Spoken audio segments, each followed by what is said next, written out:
Collins alongside my partner, Steve Lyons. Glad to have you with us. After a cold and rainy Monday, we're back to some good old Arizona sunshine today. Third meeting of the spring between the Dodgers and the Chicago Cubs. Now we're ready for baseball. The Dodgers have already taken the field. Chad Billingsley going to be making his fifth start of the spring, taking on these Chicago Cubs, led for the first time on a full-time basis by Mike Quade, taking over for Lou Piniella. This is the starting nine for the Cubs. Kosuke Fukudome in right field, Tyler Colvin in left. Marlon Byrd having a great spring. He's in center field. Former Tampa Bay Ray Carlos Pena hits fourth. Giovanni Soto behind the plate. Jeff Baker, former Rocky, at third. Blake DeWitt, familiar face. He is now beginning his first full year with the Cubs. He's at second base trying to win that job for the Cubs. Darwin Barney, former Oregon State Beaver, is the shortstop, filling in for Starlin Castro. And Ryan Dempster, 33-year-old Canadian, will get the ball.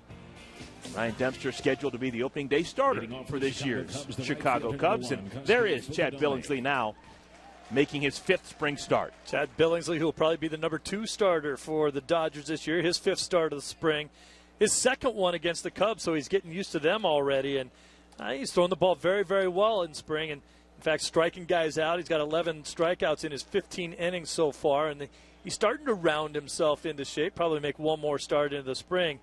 And he's been a power pitcher his entire career. Over the last 3 seasons, he ranks 6th in the National League in strikeouts with over 550 of them. And we're off. Our first pitch. This is upstairs, high to Kosuke Fukudome. This is a big start for Chad Billingsley, like Clayton Kershaw yesterday. This will probably be his most extended opportunity of the spring, the second to last start before the season begins in earnest. We saw yesterday Clayton Kershaw throw 5 innings, get close to 100 pitches. It was a game that was played in the evening against the Arizona Diamondbacks after the day game here at Camelback Ranch was canceled because of rain. I think that both the Dodgers and Clayton himself would have hoped to get a little deeper into that game through 94 pitches, just 5+, and that had been the problem for Clayton over his career, is not being able to get deeper into games, and that's something that he wants to continue to work on. There's the defense for the Dodgers. Of note, Hector Jimenez is out in left field trying to win a job as kind of a utility guy. He is normally a catcher, but we've also seen him play a little bit of first base. Now getting a chance out in left field. Xavier Paul is the center fielder. Andre Ethier is in right. Jay Gibbons, who doesn't play much infield, he is at first base today. We saw him play first base 3 times a year ago. He has done it 89 times at the big league level. But just trying to show his versatility to the head man, Don Mattingly.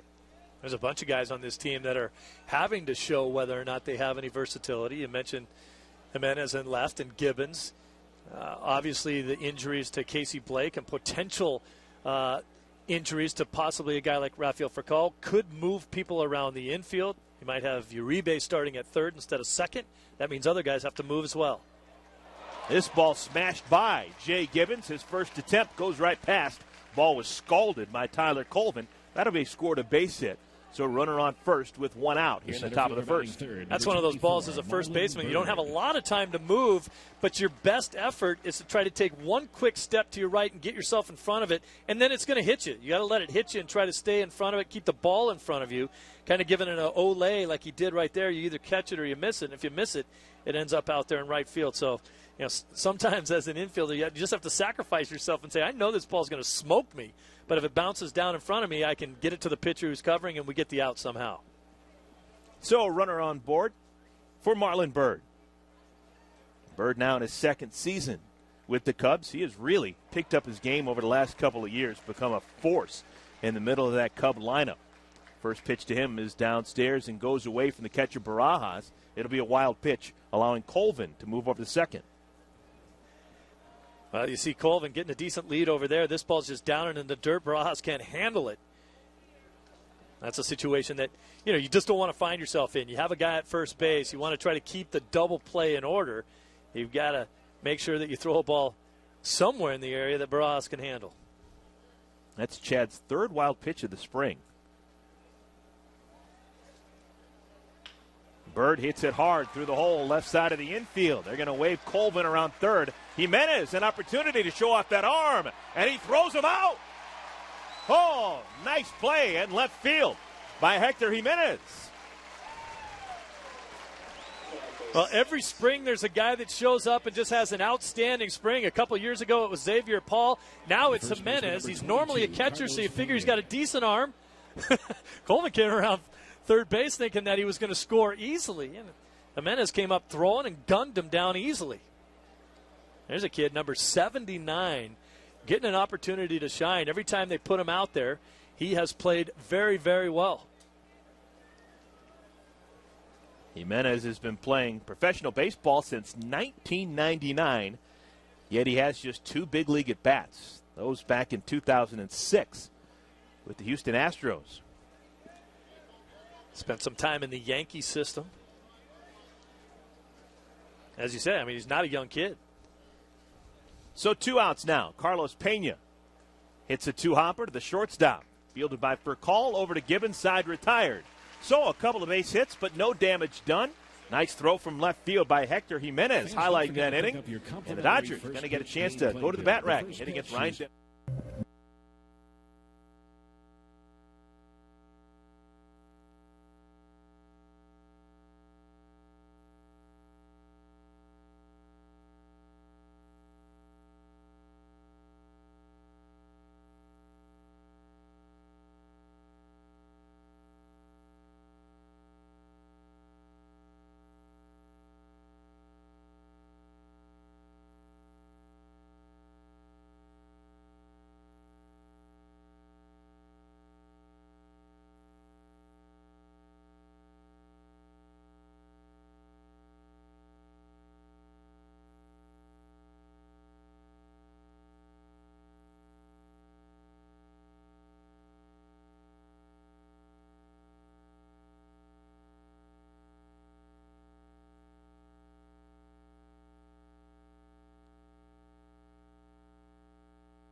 Glendale. Dodgers taking on the Chicago Cubs. This is what the batting order looks like today for the Dodgers. For call, Xavier Paul and Andre Ethier hitting 1, 2, 3. Uribe, Gibbons, and Jimenez in the middle of the order with Rod Barajas, Eugenio Velez, and Chad Billingsley, the bottom third. Ryan Dempster takes the mound. As you mentioned, he'll be the opening day starter for the Cubs. Pretty distinguished career for Dempster. He's done a bunch of different things on the mound, from closing games to starting games. He and Derek Lowe are the only active pitchers right now with at least 100 wins and more than 85 saves. Well, he was off the scrap heap, too. Furcal hits this one well. It's into the gap. It's going to go to the wall. Furcal's going to have his first extra base hit of the spring. That's his 10th base hit of the spring, but his first double. He had 9 singles. Well, Rafi he's got a quick swing, but it's very long through the zone. He's very arm-swinging kind of a guy, especially left-handed. But when he makes contact with one, he's got a lot of pop for a little guy. That ball was blistered into the gap for a double. You know, we're talking about Dempster, and this is a guy that, kind of washed out. He came up with the Florida Marlins, had some good years, bounced around, and ended up in Cincinnati, and really signed with the Cubs because of a personal relationship he had with the GM, Jim Hendry. Hendry said, we'll give you a chance. He ended up being their stopper for a number of years and then went back to being a starter and has been very, very successful. First pitch swinging, Xavier Paul skies it down the left field line. On the run, Colvin can't make the play. It's going to be a foul ball. Colvin had a lot of ground to cover. And I think he may have gotten the glove on the ball, but just couldn't bring it in. He did. You know, that's a tough spot down there in that corner. In the spring training ball games, they don't give you a lot of room. Off his glove, he's going to go over and pick up the ball. Right off his glove when he was trying to slow down to make sure that he didn't run into that wall any harder than he did, and even that didn't help. He still banged his knee on it. Now there's Xavier Paul. 11 hits and 37 at bats so far this spring. Batting average of .297. Couple of homers and 4 runs batted in.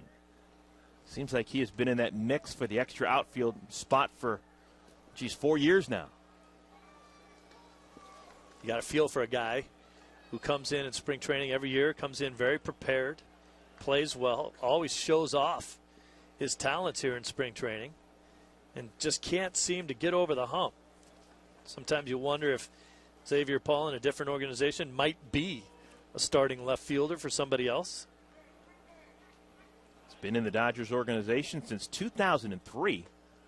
Was originally drafted in the 4th round as a high school player coming out of New Orleans. He's went step by step through the Dodgers organization, except for really stalling at the AAA level each of the last 3 seasons. Last year, a .231 batting average in 44 games for the Dodgers. And he's going to be down on strikes. First strikeout of the ball game for Ryan Dempster. And for Call, can't advance from second to third. I'll give you a trivia question that I know you know the answer to because you have a wealth of knowledge that doesn't mean anything. Ryan Dempster has the second most innings pitched in a career for any Canadian ever. I think I got this. Who's first? And he's also a former Cub. And he's a Hall of Famer, Ferguson Jenkins. Indeed he is. Fergie Jenkins. 4,500 innings he pitched. Here's Andre Ethier, who takes strike 1. Dempster's number 2 on that list with less than half of the innings that Jenkins pitched. 4,500, Dempster 1,840. I wonder who's third on that list. For Call on at second, being held on by the shortstop Darwin Barney. Ethier takes another strike, 0-2. You'll notice Dempster with the odd delivery on his windup. He shakes his glove because he felt 3 years ago that he was tipping his pitches. And he goes to the glove with that split finger grip. But if he doesn't want to throw the split finger, he has to get that ball out of that grip and into another grip. So he shakes his glove so no one knows exactly what he's doing. He does it a little less out of the stretch than when he's in the windup. He figures as long as he's shaking the glove and there's a lot of movement that you're watching there, that you won't see him changing the grip from a split finger grip to maybe a curveball grip when he's going into his windup. Pitch is taken low. As a hitter, what's the key when you're looking at a pitcher? What area are you looking at for the ball when you're first trying to figure out where it's coming to you from? Well, you got to try to figure out where the pitcher's release point is, and obviously it's somewhere up over his shoulders where you're trying to pick up the ball at first. But Dempster was more worried about people being able to figure out how he was holding the ball even before he threw it, and he was afraid that people knew what grip he had. Pitch sails high. That's going to make the count full. 3 balls and 2 strikes now for Call, still on at second after that leadoff double. So it's not a distraction to the hitter with the glove kind of flaming in and out. Yeah, they don't try to watch that. They could really care less what a pitcher does until he gets to the point where he's releasing the ball. Then you have to know what's going on. Misses high. So Ethier works his way on with the 1-out walk. Now runners on at first and at second. Good at bat for Andre right there, battling back. Took a couple tough pitches that I would have swung at, I know. He just kind of spit on him and said, all right, I'm going to make you come back into the strike zone, and Dempster's in some trouble. So today's cleanup batter, Juan Uribe, will bat with runners on at first and at second. Uribe's got the batting average at 200, 6 hits and 30 spring at-bats. Looking for his first home run of 2011, does have 6 runs batted in. Well, this is where Uribe can be a huge asset for this Dodger club. He's kind of an all-or-nothing guy. I think we knew that when he played with the the San Francisco Giants and the White Sox before that. It's about a 240, 250 type of hitter. Last year he had 25 home runs in San Francisco, which is a harder ballpark to hit it out of than Dodger Stadium. You get him up there with guys on base and you make a mistake, you're going to hit a long ways. Uribe getting the start again at third base today. It's looking more and more like Casey Blake is not going to be ready for opening day when it rolls around in just, I guess it's 9 days from now. But, you know, I mean, obviously if things progress for Casey Blake, I think the injury will be gone at that point or very close to being gone. But he won't have had enough at-bats in order to start the season on the active roster. He'll have to start on the DL just because he hasn't played. Hopefully that injury keeps subsiding in the next 9 days, as you saw, so that physically he should be ready to go, but just not, he won't be in baseball shape. Ball and a strike to Uribe. Big swing and a high pop-up right side. It's going to be in foul territory. First baseman Carlos Pena makes the play. Furcal bluffs from second, but he'll stay on at second as Ethier remains on at first. That ends up being kind of a harmless at-bat for the Cubs, but that was very close to being a ball that Uribe almost drove. He just, he had kind of that home run hack right there, but just didn't square the ball up. And a lot of times when you try to lift the ball, if you don't get it, the bat angle will force it the opposite way down the first base line. He was just a smidgen away from really squaring that up and hitting it hard somewhere. Now here's Jay Gibbons batting with 2 outs and 2 aboard. Spring training numbers not really indicative of the way he's been taking batting practice last couple of days. Had an eye issue earlier this spring. That's a large reason why he's hitting just 125, 4 hits and 32 at-bats. But he thinks he's figured out what the situation is with the contact lenses. Yeah, he got contact lenses with the right prescription. He had an issue with some LASIK surgery that changed the shape of his eye. Made it so that his contacts wouldn't stay on, kept popping out. So when he went to go have that issue looked at, they said, you have the wrong prescription anyway. No wonder you can't see. He went about 2 for 22. His numbers are still pretty ugly, but much better as of late. I think it helps when you can see. Let's see what he can figure out here. He's down in the count 0-2 to the veteran right-hander Dempster. And Dempster just buries him on 3 straight pitches. Gets the strikeout. So the Dodgers strand a pair. We've played 1 inning here at Camelback Ranch, Glendale, scoreless. Fans, this is the final week to enjoy great spring training action at Camelback.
Glendale with Steve Lyons. I'm Eric Collins. Dodgers so far this spring, 9 wins, 16 losses, coming off a loss yesterday in an evening game against the Diamondbacks. Lost 3-0. Clayton Kershaw, 5 innings, 94 pitches. Gave up a couple of earned runs, struck out 5. Kershaw in line to be the opening night starter next Thursday at Dodger Stadium against the San Francisco Giants. In line to be the second-day starter is that man, Chad Billingsley. Billingsley working to Giovanni Soto here in the second. It'll be Soto, Jeff Baker, and Blake DeWitt. Chopped foul, third base side.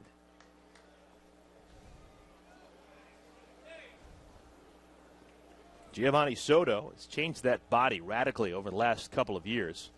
He was the Rookie of the Year in the National League in 2008. Had a fantastic season, .285 batting average, 23 home runs. But then 2009 was a disaster. Put on a lot of weight, got injured. He's been trying to get the form back ever since. 86 RBIs in that season as well, and then 2009 was a disaster. .218, spent a lot of time in the minor leagues. Even he thought he was fat. Had to drop some pounds. Came back last year and had a respectable season, hit .280 again. Didn't quite drive in as many runs as his rookie season, but he still had 17 homers and had 53 RBIs, so it was a comeback season for him. And he needed it. The Boo Birds were out. People were down on him. 2-2 pitch. Misses outside. Counts full. Yeah, the Cubs, as a team, were a bit of a disappointment a year ago. 75-87. Fifth place finish in the NL Central. Lost their manager halfway through the year when Lou Piniella decided to retire. Mike Quade replaced him on an interim basis and did such a good job over the last month and a half that he earned the manager's job over Ryan Sandberg, who everyone in the Cubs community thought was the shoo-in to be the next manager of the Cubs. Sandberg was bypassed, and he's no longer in the Cubs organization. He's now the AAA manager with the Philadelphia Phillies. Pitch misses outside, good eye by Giovanni Soto, and that's going to be the first walk issued by Ryan Dempster. Third baseman batting sixth. I think that was a tough situation for Ryan Sandberg, who was doing things the right way. Wasn't begging to be a major league manager right after he quit playing. He had gone to the minor leagues, managed down there a number of years, worked his way through the system. Everyone thought that he was the heir apparent. And when they gave the job to Quade, I mean, what's he going to do? Come back? I think it was smart for him to get out of the organization, go somewhere else. And that's no knock on Mike Quade either. For people that don't know who he is, great baseball man, been around the game for ever and ever. And, probably deserved the opportunity to take the reins over after what he had done with this team last year. They were flailing. They were not a good baseball club, and at least under Quade, they played much more respectable baseball. Here's Jeff Baker batting with Giovanni Soto on it first. Nobody out. Top of the second inning. A little bit low, 2-0.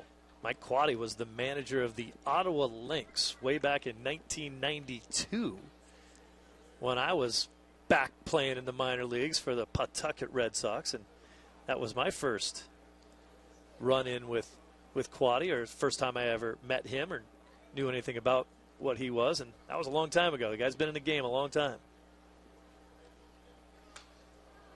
Now, what made it so unusual about the Cubs bypassing Ryan Sandberg is Sandberg is a Hall of Fame player. He's in Cooperstown. He's been immortalized, one of the all-time greats in Cub history, yet he was willing to go down and work his way up. He was at a bunch of different levels in their minor league organization last couple of years with the Iowa Cubs in the Pacific Coast League. And you don't see that very often. Guys with his resume and pedigree generally aren't willing to beat the bushes anymore. But Ryan Sandberg was, and he got bypassed. Little flare into center field. Xavier Paul runs it down.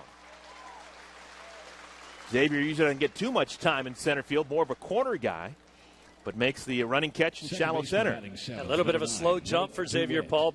Broke back on that ball initially. And then, of course, Jimenez in left field, who's a catcher playing in left, not his best position, so you're not going to get a lot of defensive help out of him over there. So Xavier Paul had to make the long run into left center field to make the play. Yeah, not to beat the point, but I think it's a legitimate point that you're making, is that he did it the right way. Went to go learn the game of being a manager and then was passed over. Tough to take. Here's former Dodger Blake DeWitt. Blake has not had a good spring. Takes a strike. Blake hitting just 163. No homers, 4 runs batted in. That's 7 hits and 43 at-bats. Blake traded midseason from the Dodgers to the Cubs. Ended up playing 53 games for the Cubs a year ago. Hit 250 with 4 homers. The thinking was he would be the everyday second baseman, maybe platoon with Jeff Baker at second base. But right now there's some questions as to whether that's going to happen because Blake is not hitting the way that they thought he would. And the other wrench in those plans as well is Darwin Barney, who's a guy playing shortstop who will be hitting next in the order, playing shortstop today. But he has a chance to be the everyday second baseman as well. DeWitt's not playing all that well. Baker's been around a few years trying to take the second base job. And Barney's the up-and-comer. Shallow on the infield. Catch is made by Velez. There are now 2 outs. The shortstop. Steve, just want to point it out. You're not the first baseball man that's ever said it, but you've heard it for years. If you put a defender in a position that he's not familiar, the ball will find him. Well, we've played an inning in 2/3, and the 3 defenders that are playing out of their normal comfort spots, Xavier Paul in center, Hector Jimenez in left field, and Jay Gibbons at first base, they've all been challenged so far.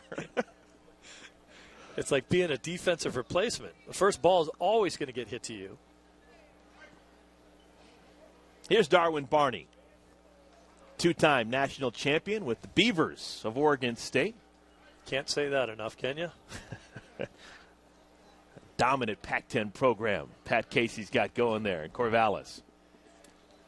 Oregon State had won 13 games in a row until I showed up at Long Beach State the other night to watch them play. They got beat.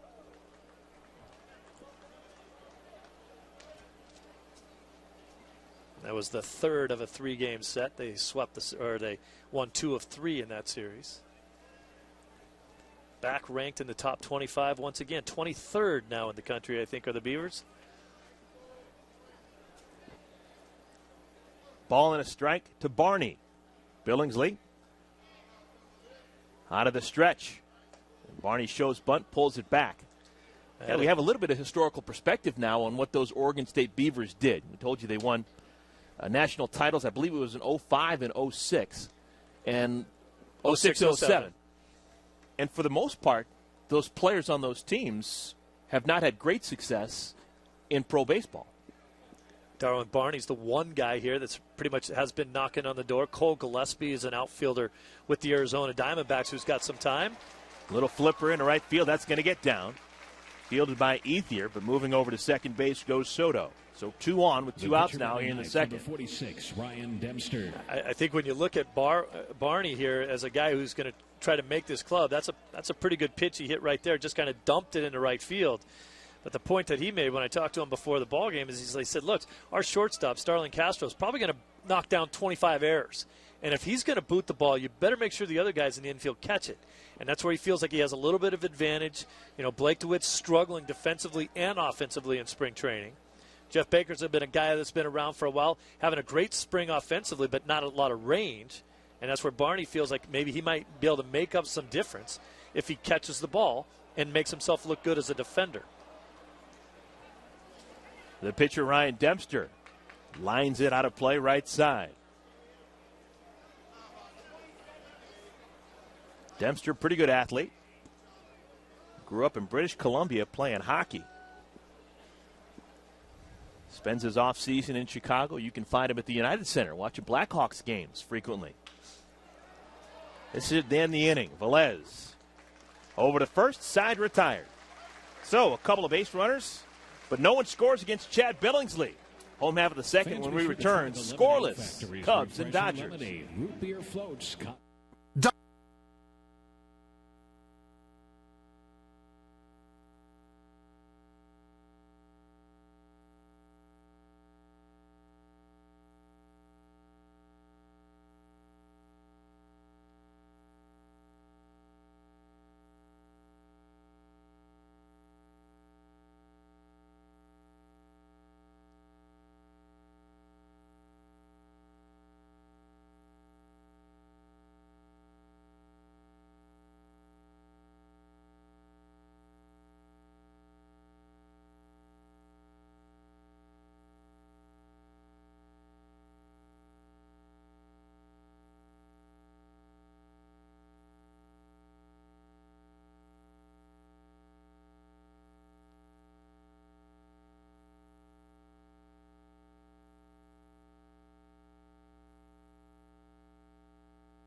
3rd when the boys in blue wrap up their opening weekend series with the Giants. And all fans in attendance will take home a Dodgers sleeved blanket presented by State Farm. For tickets, visit Dodgers.com/promotions or call 866-DODGERS.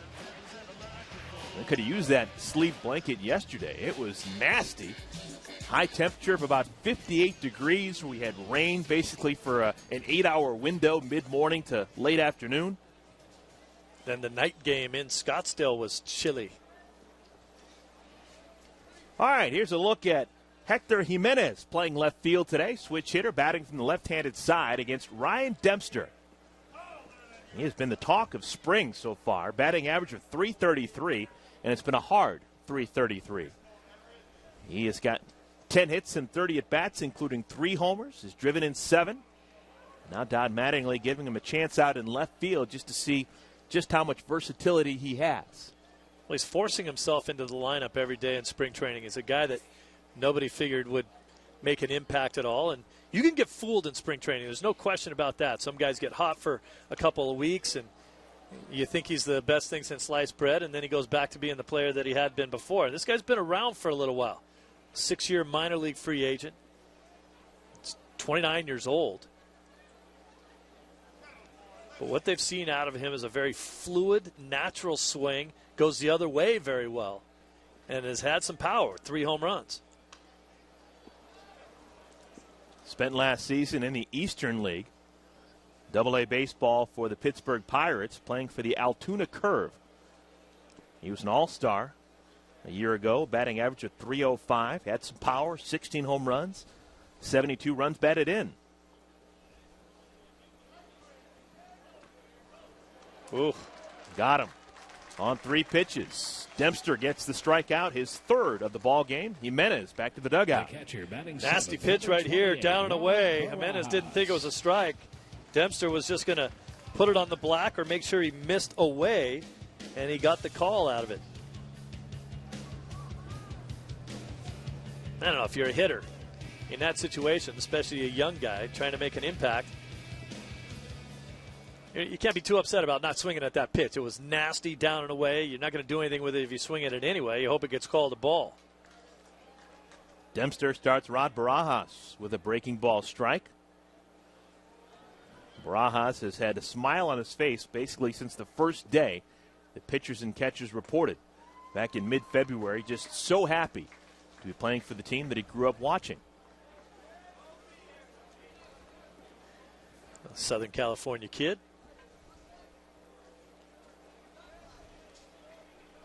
Dempster's 0-2. Smoked. That's going to get down. Solid base hit. Second one of the ball game for the Dodgers.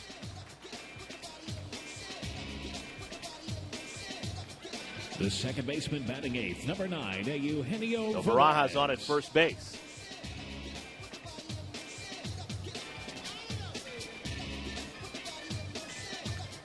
So with 1 down, next man up, second baseman Eugenio Velez will bat. Velez, like Jimenez and for call in today's lineup, a switch hitter.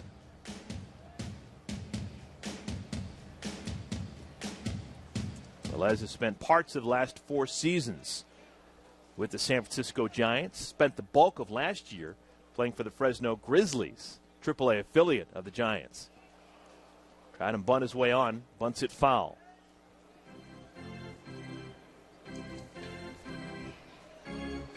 Now Velez, not the first switch-hitting middle infielder from San Pedro de Macorís in the Dominican Republic. There's been a whole bunch of them. Isn't everybody? I mean, who isn't?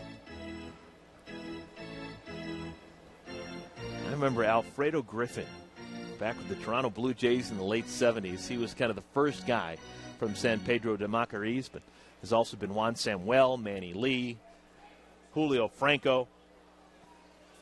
A lot of good middle infielders. One hopper, could be 2. Second for 1, and a nice slide at second base by Barajas to upend Blake DeWitt, and they can't get the turn. The pitcher batting 9th. Well, there's one of the issues right there with Blake DeWitt. You know, came up as a third baseman. The Dodgers tried to make him a second baseman. So are the Cubs. But Blake's just not that quick around the bag. A second baseman's got to be able to handle that throw. A little bit of a bad throw, there's no question. The throw took him off the bag, but you have to have the quick feet and the quick hands to be able to get that throw off and make the play somehow before you get hit. So 2 outs on at first base is Velez, and here's Chad Billingsley.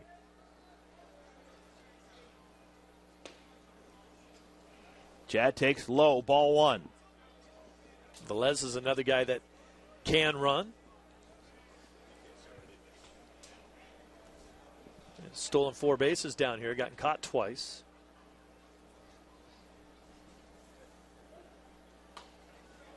Outside 2-0.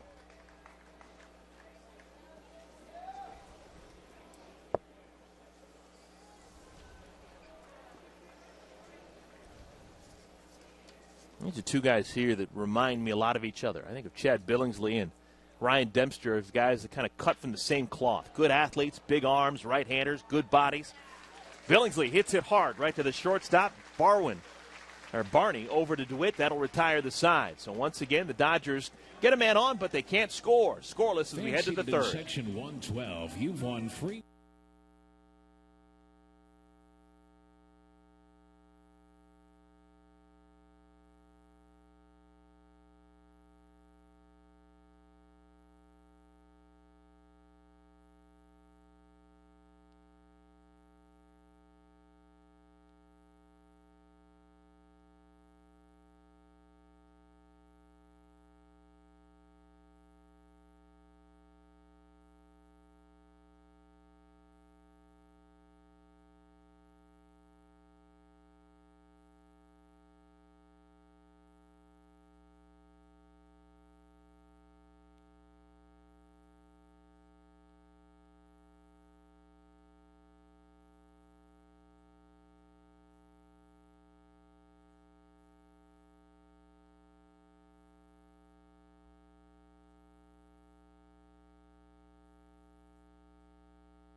Welcome back, everyone. Third inning here at Camelback Ranch, Glendale. Scoreless game between the Cubs and the Dodgers. Chad Billingsley, his second to last spring training start. Hoping to get in about 95 to 100 pitches today. He'll take on the top of the lineup, Fukudome, Colvin, and Marlon Byrd. So far through 2 innings, Billingsley has been touched up for 3 base hits, all of them singles. He's walked a man, and he's still looking for his first strikeout, but he hadn't allowed a run. Back to the top of the order, an interesting top of the order for the Cubs today with Fukudome, Colvin, and Byrd. All the outfielders. Colvin's one of those guys that kind of burst onto the scene in a Cubs uniform a couple of seasons ago, and a lot of people were talking about last year that he should have gotten more playing time. It's kind of forcing the issue this year, having a good spring, couple home runs, 7 RBIs. Got another base hit, hitting right around 300, but they're going to have kind of a 4-man rotation out there. You can't forget about Soriano, who they're paying a ton of money to. Breaking ball is a beauty. 0-2 now to Kosuke Fukudome. Yeah, Alfonso Soriano is going to be a Cub for a while longer as well. He's still got 4 years left on a contract he signed. Signed an 8-year deal for $126 million, was it? A ton of dough. Fukudome out there has, I guess it's frank to say that he's been a bust. Everyone wanted Fukudome. When he was coming over from Japan after being the Central League MVP, there was a thought that he was going to be another Ichiro, a guy who was going to step in and seamlessly play top-shelf Major League Baseball. That simply hasn't happened. Yeah, and Ichiro with closer to Matsui power, and he hasn't shown the power or the average. Strikes out again, hitting right around 200 again this spring. Left fielder number 21. Nice sinking fastball by Billingsley right there. First strikeout for Chad. One out here in the top of the third inning. Now here's Tyler Colvin. Steve, you were talking about Colvin last year and the numbers that he put up. But it was the end of the season. How his season came to an end, that was really the thing that a lot of people will remember. Cubs were playing a game down in Miami against the Florida Marlins, and he was on at third base, and a broken bat just shattered at the handle, and he was literally impaled, had his lung punctured by this bat that was flying his way. Was taken immediately to the emergency room and stayed down in Miami for a number of days before he was healthy enough to be able to travel back home to Chicago. And what a smart move that was, too, to get him to the hospital, because it wasn't apparent how bad the injury was when it happened. I mean, he almost shook it off, stabbed him. The bat stabbed him. And he kind of said, no big deal. And they said, no way, we're taking you to the hospital. We're going to make sure that everything's fine. And then they found the lung issue there. And it was a lot longer problem for him than anybody had anticipated when the injury happened. 1-2 pitch. A little bit inside. Tried to get him to bite. Good eye for Colvin. Counts even 2-2. Yeah, when I talked to Mike Quaddy about Colvin, I said, is it fair to call him your fourth outfielder? And he said, no, it's not. He said he's not going to be one of those guys that plays once or twice a week. Hits it on the ground. Routine ground ball for Velez, who throws out Colvin. 2 down. Obviously you have some big money tied up in Fukudome and Soriano on the corner outfielders. Marlon Bird's your center fielder. That's not changing. They said we're just going to have to see who forces their way into the lineup. And Colvin's one of those guys that certainly has the opportunity to do that. If he's hot, he's playing. Well, right now, Marlon Byrd is upset that the scoreboard here at Camelback Ranch, Glendale, doesn't show the current batting averages. Because if it did, he'd be hitting an even 500. So far this spring, 21 hits and 42 at-bats. And that's a pretty good sample size, too. I mean, we talked earlier about a guy being able to fool you for 40 at-bats. Obviously, Bird's on fire, but he's a guy that can do that. If he had 10 at-bats and he had 5 hits, you don't get too excited about it. But we're deep into spring training now, and Bird's on fire. And Marlon's Bird, he's the type of guy, he really didn't figure it out until a couple of years ago. He was an uber prospect coming up through the Phillies organization, but just never really did it consistently. But then he got down to Texas and worked with Rudy Jaramillo as the hitting coach down there at the Rangers a couple of years ago. And Jaramillo really got to him and spoke the language that he could understand. And Bird put up numbers. Some people thought maybe it was a fluke. Maybe it was something that was a mirage that was done down at a good hitter's ballpark, at the ballpark at Arlington. But after signing as a free agent with the Cubs, he has continued his hot hitting. And Jaramillo is his hitting coach here in Chicago now, too. And there's a lot of stories like that. And Rudy Jaramillo is one of those guys that doesn't get a lot of credit around baseball. He's not a well-known hitting coach. I think it's starting to become well-known now over the last 4 or 5 seasons that he knows what he's doing. And as you said, kind of speaks the language of hitting that hitters understand. And he's really helped out a ton of players. I think it really helped Bird, too, to have a free agent signing. They gave him a 3-year deal and said, you're the guy. Gave him some good money and said, forget about platooning, forget about always worrying about having a job. You establish yourself down in Texas, and now come over and take over center field and make us a better team. Bird was an all-star a year ago, batting average of .293, dozen homers. I don't know if it's in it. I want to say that was it was a first-time all-star last year, wasn't he? It was. And I think that just goes to the confidence issue. Like you said, he did establish his career down in Texas finally after a number of years. And then they said, now do it here, and he gives them an all-star season.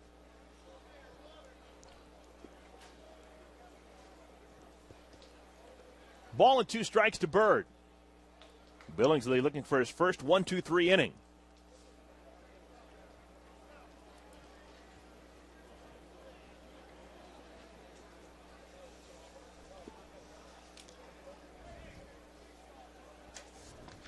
A little half swing fooled him, and Billingsley gets his second strikeout of the inning, second of the ball game. Chad settling down. He's retired 4 in a row. We move now to the home half of the third, scoreless between the Cubs and the Dodgers.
Third inning.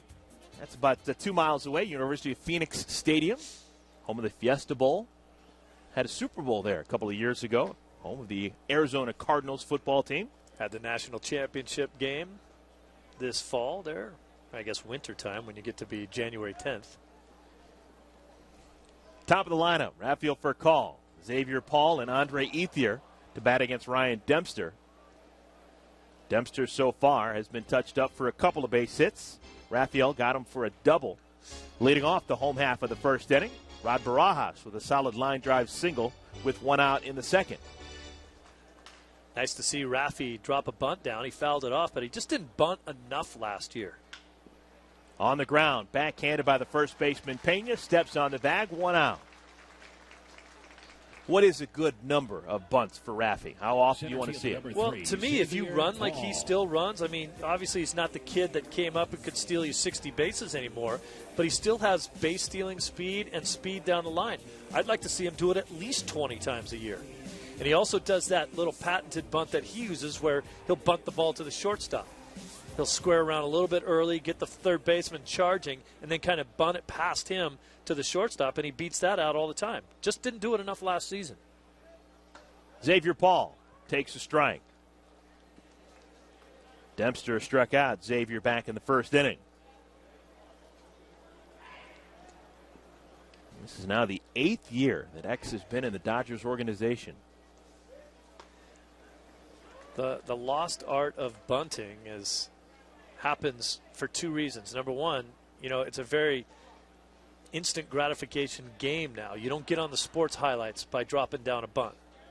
And the other thing is, many hitters will tell you that if they bunt the ball and they make an out, they feel like it was a wasted at-bat. Pop up on the infield. Calling for it, third baseman Jeff Baker makes the play, 2 down.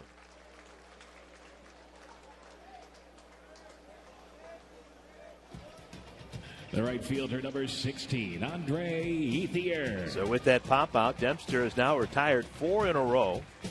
Andre Ethier will bat, bases clear, 2 down. Andre drew a walk back in the first inning. We had talked about Dempster and his wiggle of the glove. Back in the windup now. We'll be able to see that much more clearly as he pitches to Ethier. There's the wiggle. On the ground, wide of the bag. Foul, strike 1. That was a good shot of it in replay. So that doesn't bother any hitter. No, because, there's a lot of guys with crazy windups, and a lot of those windups are designed to bother the hitter. But it comes down to how well you hide the ball at the point of your release. Anything that happens before, I might not even be paying attention to you. I might not even be looking at you. Sometimes I don't know if it's a good idea to talk to my philosophy of hitting. I wasn't a very good hitter, but I would look dead in the pitcher's eyes until he was ready to throw the ball, and then I would move my focus to over his shoulder. Some guys will look past the shoulder the entire time, so they're really still not concentrating on anything you do. But the reason I didn't like to do that is because I didn't have any depth perception of what I was looking at. At least I figure if I look right at your eyes, the depth perception is going to be about the same when you let go of the ball. Another foul ball. Evens the count at 2-2.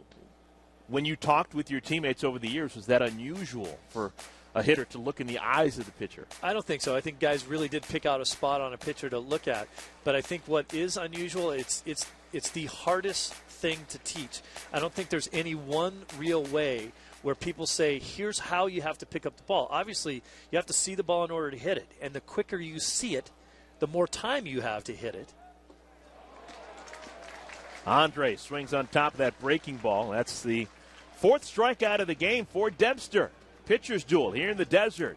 Scoreless as we head to the fourth inning. Stop by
Welcome back, everyone.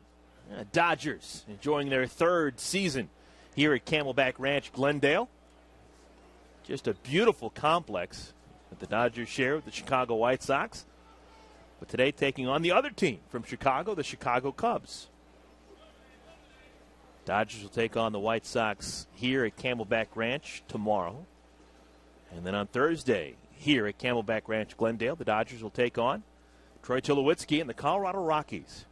Chad Billingsley's first pitch here in the fourth inning is a fastball strike one to Carlos Pena. Bill so far through 3 innings has allowed 3 base hits but no runs. He has struck out a pair. Beautiful day here in Arizona, too, after the bad weather yesterday. It rained virtually the entire day. Dodgers were fortunate to have 2 games scheduled. Yesterday, they had the day game that was supposed to be against the Oakland A's. Clayton Kershaw was going to throw that one. And then they had another split squad game in the evening against the Diamondbacks. When the day game was canceled, Clayton Kershaw got bumped back to the evening. And that was important because he is trying to maintain his schedule of work to be ready for opening night next Thursday against the Giants at Dodger Stadium.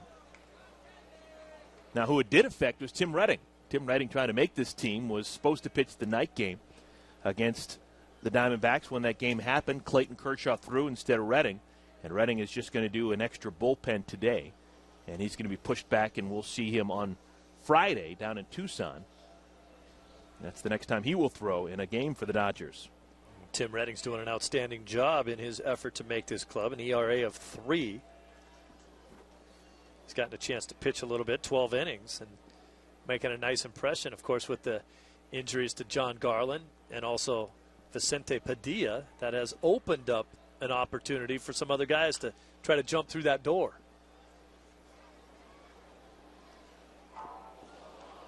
Saw Vicente Padilla walking around the clubhouse today, had a brief conversation with him. He feels like there's a chance that he could be ready sooner rather than later because the Dodgers thinking that he can help in the bullpen by just throwing an inning or two here or there, as opposed to a guy like John Garland who's going to be used exclusively as a starter and is going to need to get his workload up so he can throw 5 or 6 innings at a time. Billingsley gets Pena to chase. That's now 3 strikeouts in the last 4 batters for Chad Billingsley. Well, he's got it figured out now. Good hard breaking ball. That's a tough pitch to hit right there. Tough to lay off, too, because of the eye level. You see it up in the hitting zone early on, as we talked about, when you recognize where the pitch is, and then by the time you go to swing at it, it's in the dirt. That's a good pitch for Bills. I was going to ask you, you said you had a brief conversation with Padilla. Do you ever have an extended conversation with Vicente? He's a man of very few words. Usually has a smile on his face, just doesn't say much. This is the catcher, Giovanni Soto. He walked back in the 2nd inning, but was stranded.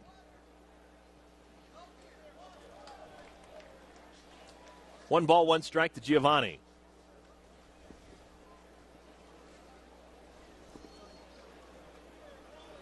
Cubs last year, a distant 5th place in the NL Central.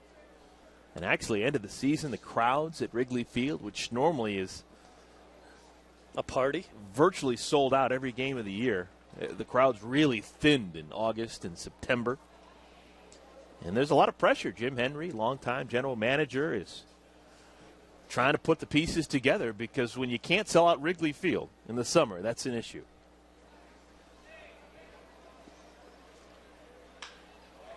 Hard hit ball to right field, heading back on it. Ethier spins around and makes the catch right in front of the warning track.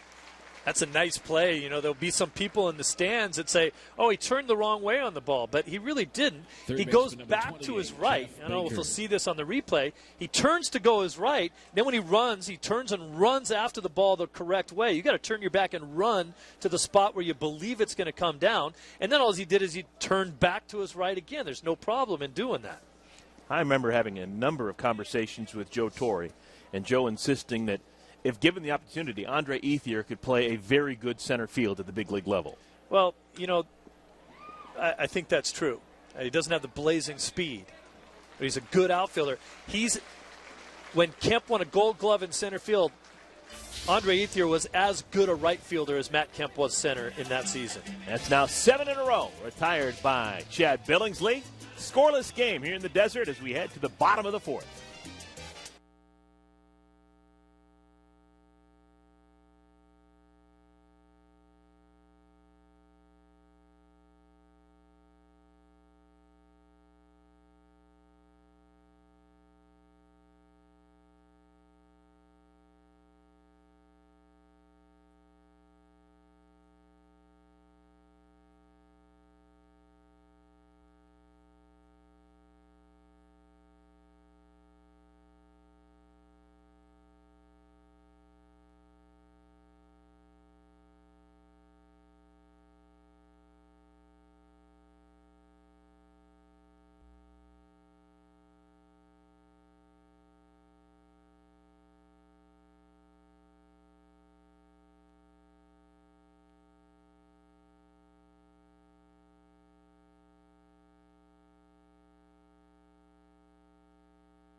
Individual tickets to opening night against the Giants are sold out, but you can still get tickets to the game by purchasing a Dodger mini plan, which starts at just $9 per seat. Go to Dodgers.com/mini plans or call 323-224-1365 for more information. That's 323-224-1365 for more information.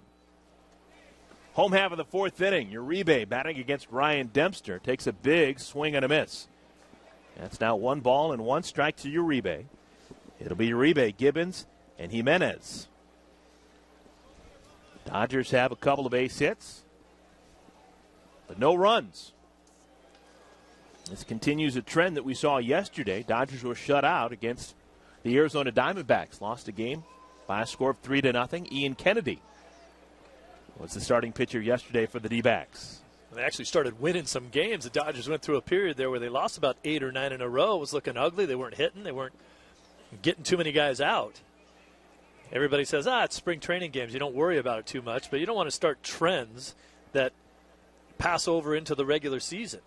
You know, you're out there competing. You're trying to win games no matter what situation you're in. Yeah, there's a note that the Dodgers, they had a 6-game unbeaten streak because there's a tie, in there. Yep. Hey, you don't have to say that too frequently during the regular year. Ties generally aren't a factor. In left field, that's going to get down. That's going to be a base hit for Uribe. Tyler Colvin trying to make the sliding catch, can't do it. Third base hit of the ball game for the Dodgers. First baseman number well, this 31, big swing here by Uribe Gibbons. makes Colvin think that the ball's hit much harder than it is, so he broke back on it. That's a ball that generally you'd think might get caught. Colvin took a couple steps back, couldn't react in time to come back in and make the play, so Uribe ends up with a base hit.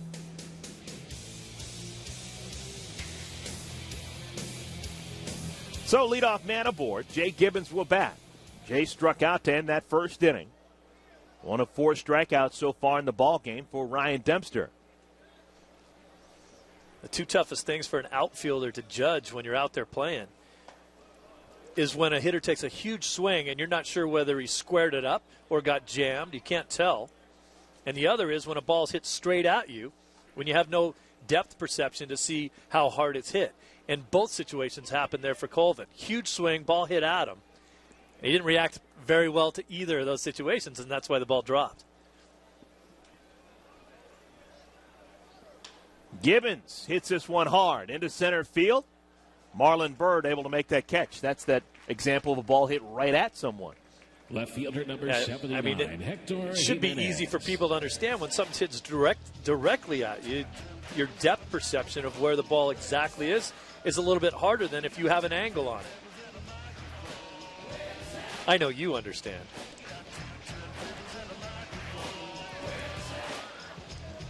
So 1 out here. Still on at first base, Uribe. And the switch hitting left fielder today, Hector Jimenez. Told you before that he's mainly a catcher. He's been in pro ball for 11 seasons now.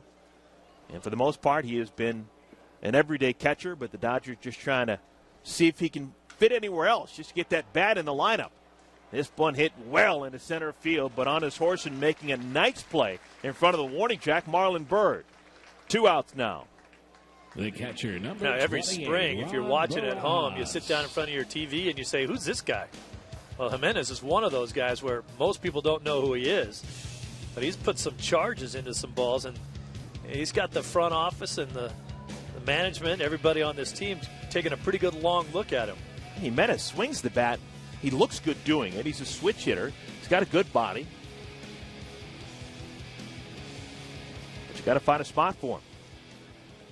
You got to be happy if you're that guy in spring training and you show up wearing number 79, you have no chance of making the club, and then you start forcing some decisions to be made because of the way you're playing. Getting far more at-bats than he ever figured he would. Playing well and, showing off a little bit. Here's the veteran catcher, Rod Barajas, who singled back in the second inning. Uribe still on at first. 2 outs now. What was the highest number you ever signed in 54. spring training? That's not that bad. I felt like a pulling guard. I'll get out in front, make the block for you. You go, just keep running. Well, it wasn't 91. And I only was little different back then, too. I only went to one Major League spring training before I made the team the next year. So I was only in camp that 1 year wearing number 54. Made the team the next year, and they gave me number 12. To the third baseman, Baker, the short way to DeWitt covering the bag. That'll retire the side. Leadoff single does no damage. Uribe stranded. We played 4 here at Camelback Ranch, Glendale. A 0-0 ball game. Fans seated in section 1.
Dodgers, Thursday at 1:05 on Prime Ticket. We've played 4 innings here at Camelback Ranch, Glendale. Both teams haven't scored. Both teams with 3 hits. Neither team has made an error. So identical line scores here between the Cubs and the Dodgers. Chad Billingsley begins his 5th inning of work. He has retired the last 7 in a row. He's got 3 strikeouts. He has walked a man. He has given up 3 hits, all of them singles. And Chad's looked really good out there today, and I think the major difference when you talk about Billingsley, you always talk about a power pitcher. There's no question that he's a guy that's going to go out there and try to dominate you with his power. But the key to his success is being able to command his breaking balls and get guys to swing and miss at the curveball and the slider. And he's done that today. Blake DeWitt swings and misses, 1-1. DeWitt, his first time up, popped out to the second baseman, Velez. Dodger fans see Blake DeWitt. They remember him as a Dodger, and certainly you just don't say a bad word about the kid. He's a class guy. Shows up every day, works hard. He works himself into better hitter counts than any hitter I saw in the last couple of seasons. But then when he gets to that hitter's count, 2-0, 3-1, he fouls the ball off too much. He doesn't square the pitches up. And that's what's kept him from being, a really good professional baseball player. Blake playing 82 games with the Dodgers a year ago, hitting .270 before being traded to the Cubs, where he played 53 games. I think everyone always thought that Blake DeWitt was going to be an above-average hitter, but finding a position for him defensively was going to be the issue. It's been somewhat of a surprise that the numbers haven't really been put up so far as a hitter. And they're really struggling right now here in this spring training with the Cubs. There's a real chance that he's not going to be the opening day second baseman for the Cubs. When coming into spring training, second base was his virtually all locked up. Yeah, his job to lose. We talked about Darwin Barney and, of course, Jeff Baker in the mix there, too. Barney's had an excellent spring. Baker's hitting the ball well. I always thought that DeWitt's swing was too sharp to the ball. It didn't flatten out through the hitting zone. He didn't give himself a chance to keep his bat in the hitting zone long enough to square up pitches. He either met it perfectly at one point in time or he fouled the ball off. And as I said before, way too often did he get to a 2-0 pitch, a 3-1 pitch, and then foul off that cookie fastball that you get. 0-1 to Barney. Hit on the ground, foul. All right, tough question for you. Going back to Blake DeWitt, how come that swing worked when he was in AAA at Albuquerque? How come it worked when he was at Jacksonville, Inland Empire, Vero Beach? It worked every level in the Dodgers organization until he got to the big league club. Well, it worked in terms of what? Was he a 330 hitter? No, he didn't put up huge levels? numbers, but he was always a consistent 295 guy with 10 home runs, 12 home runs a season. Well, okay, so 295 in AAA equates to being a 265 guy in the big leagues because of the amount of talent. If you don't make some changes. I hate to sit up here and feel like I'm bad-mouthing the guy because, as you know, and you were around him, no one says a bad word about him. No one tries harder. Oh, yeah, sure. To have great success. It just hasn't come. 2 strikes to Barney. Billingsley looking for his 4th strikeout. Bouncer to the shortstop. Coming on, making the play for call. 2 down now. That's now 9 straight retired by Billingsley. Looking good, isn't he? So trying to get 10 in a row. It's going to be the pitcher, Ryan Dempster, grabbing a bat and stepping in against Billingsley.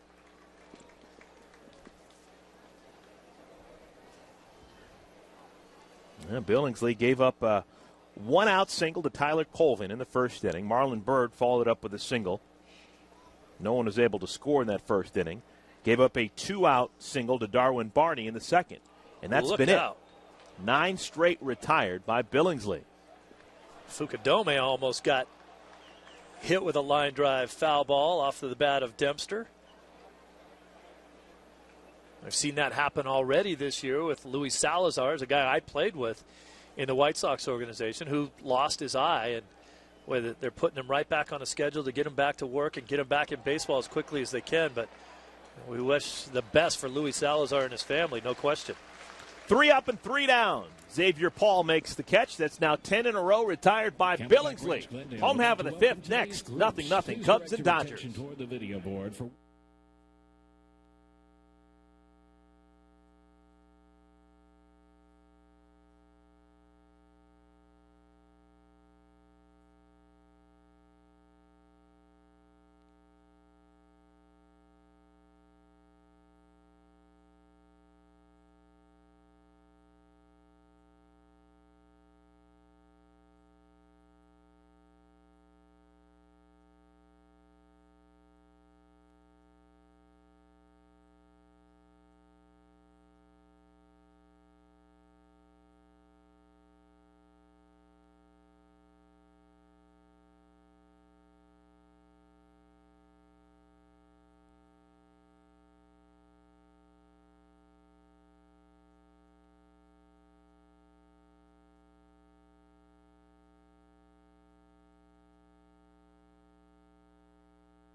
Back, everyone.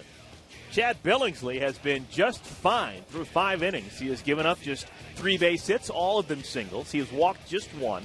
He has struck out 4, and he has got a shutout going here against the Cubs. Unfortunately for Dodger fans, well, the same can be said for Ryan Dempster. He has a shutout going as we play the home half of the 5th inning. Eugenio Velez, Chad Billingsley, and Rafael Furcal to bat here in this 5th inning.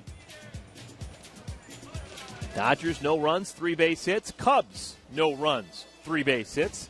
Neither side has made an error. Alongside Steve Lyons, Samir Collins here at Camelback Ranch, Glendale. Eugenio Velez, 28-year-old switch hitter from the Dominican.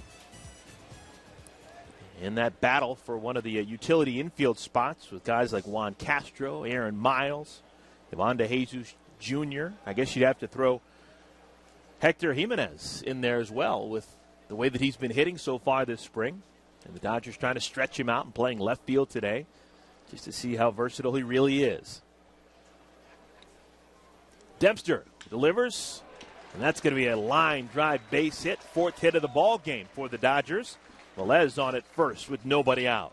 Velez is another one of those guys that kind of can show off some versatility. Got a lot of time in the outfield when he was with the San Francisco Giants and, played in a sparing role. But anytime he got his opportunities, he did some damage and played well. So, have you ever seen him walking around? No shirt on? It's not huge. Not a big guy, but put together, no body fat. Pretty strong for a little guy. I think he's listed at about 160 pounds. Yeah, it doesn't look like his pants will even stay on. You got to cinch that belt up a few more notches, but. No, this should be a bunting situation, you'd imagine, with the pitcher Billingsley stepping in. Billingsley's got to try to make sure he gets the ball down to the right side. He is a good bunter. Nice job. And Bills does his job. Pitcher Dempster fields and fires to the second baseman DeWitt covering. That's going to be a sacrifice, 1-4. Moving into scoring position goes Velez. One of the best bunting pitchers in the National League is Clayton Kershaw. Year in, year out. Gets down more sacrifice bunts than any other pitcher in the league. And it's so important for a National League pitcher to be able to do that. Billingsley does a pretty good job. It can mean the difference between a win and loss for you if you can help yourself out by moving a guy up. Well, this inning already better than what we saw in the bottom of the fourth inning. Last inning, Juan Uribe, a leadoff base hit, and he was stranded. 3 consecutive outs, and Uribe remained anchored on it first when the inning came to a close.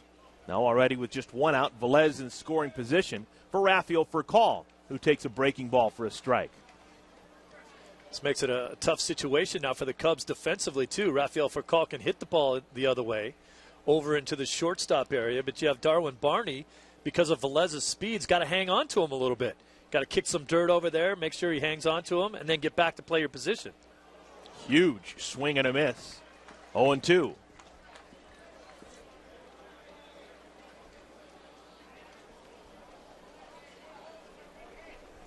You see Darwin Barney standing right behind Velez. And then the tough part for him is that when Dempster goes to throw the ball, he's got to get back and play his shortstop position so you don't have a huge hole over there between second and third base.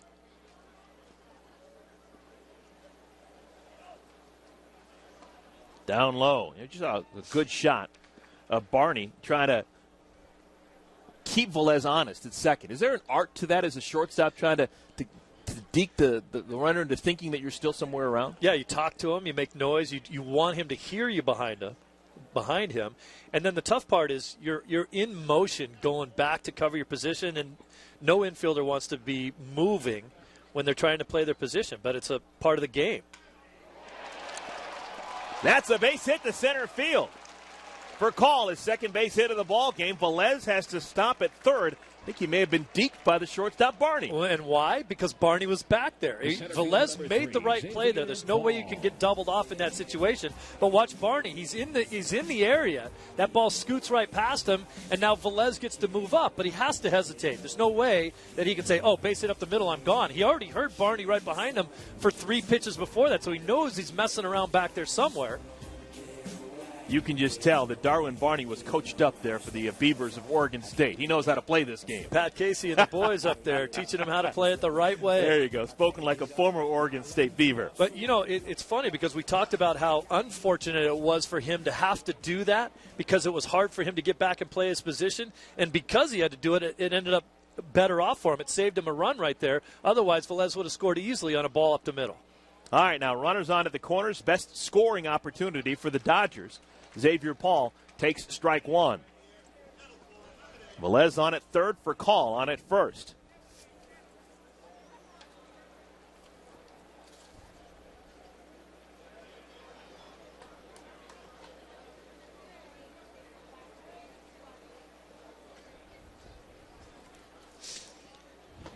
Outside and low, 1-1. This is where I think Davey Lopes really comes into play, the first base coach back in the Dodger organization after so many successful seasons as a first base coach with other organizations, San Diego and the Phillies, teaching the base runners how to be better base runners and better base stealers. This is a time for me I'd like to see for call go. Soto does not throw well behind the plate.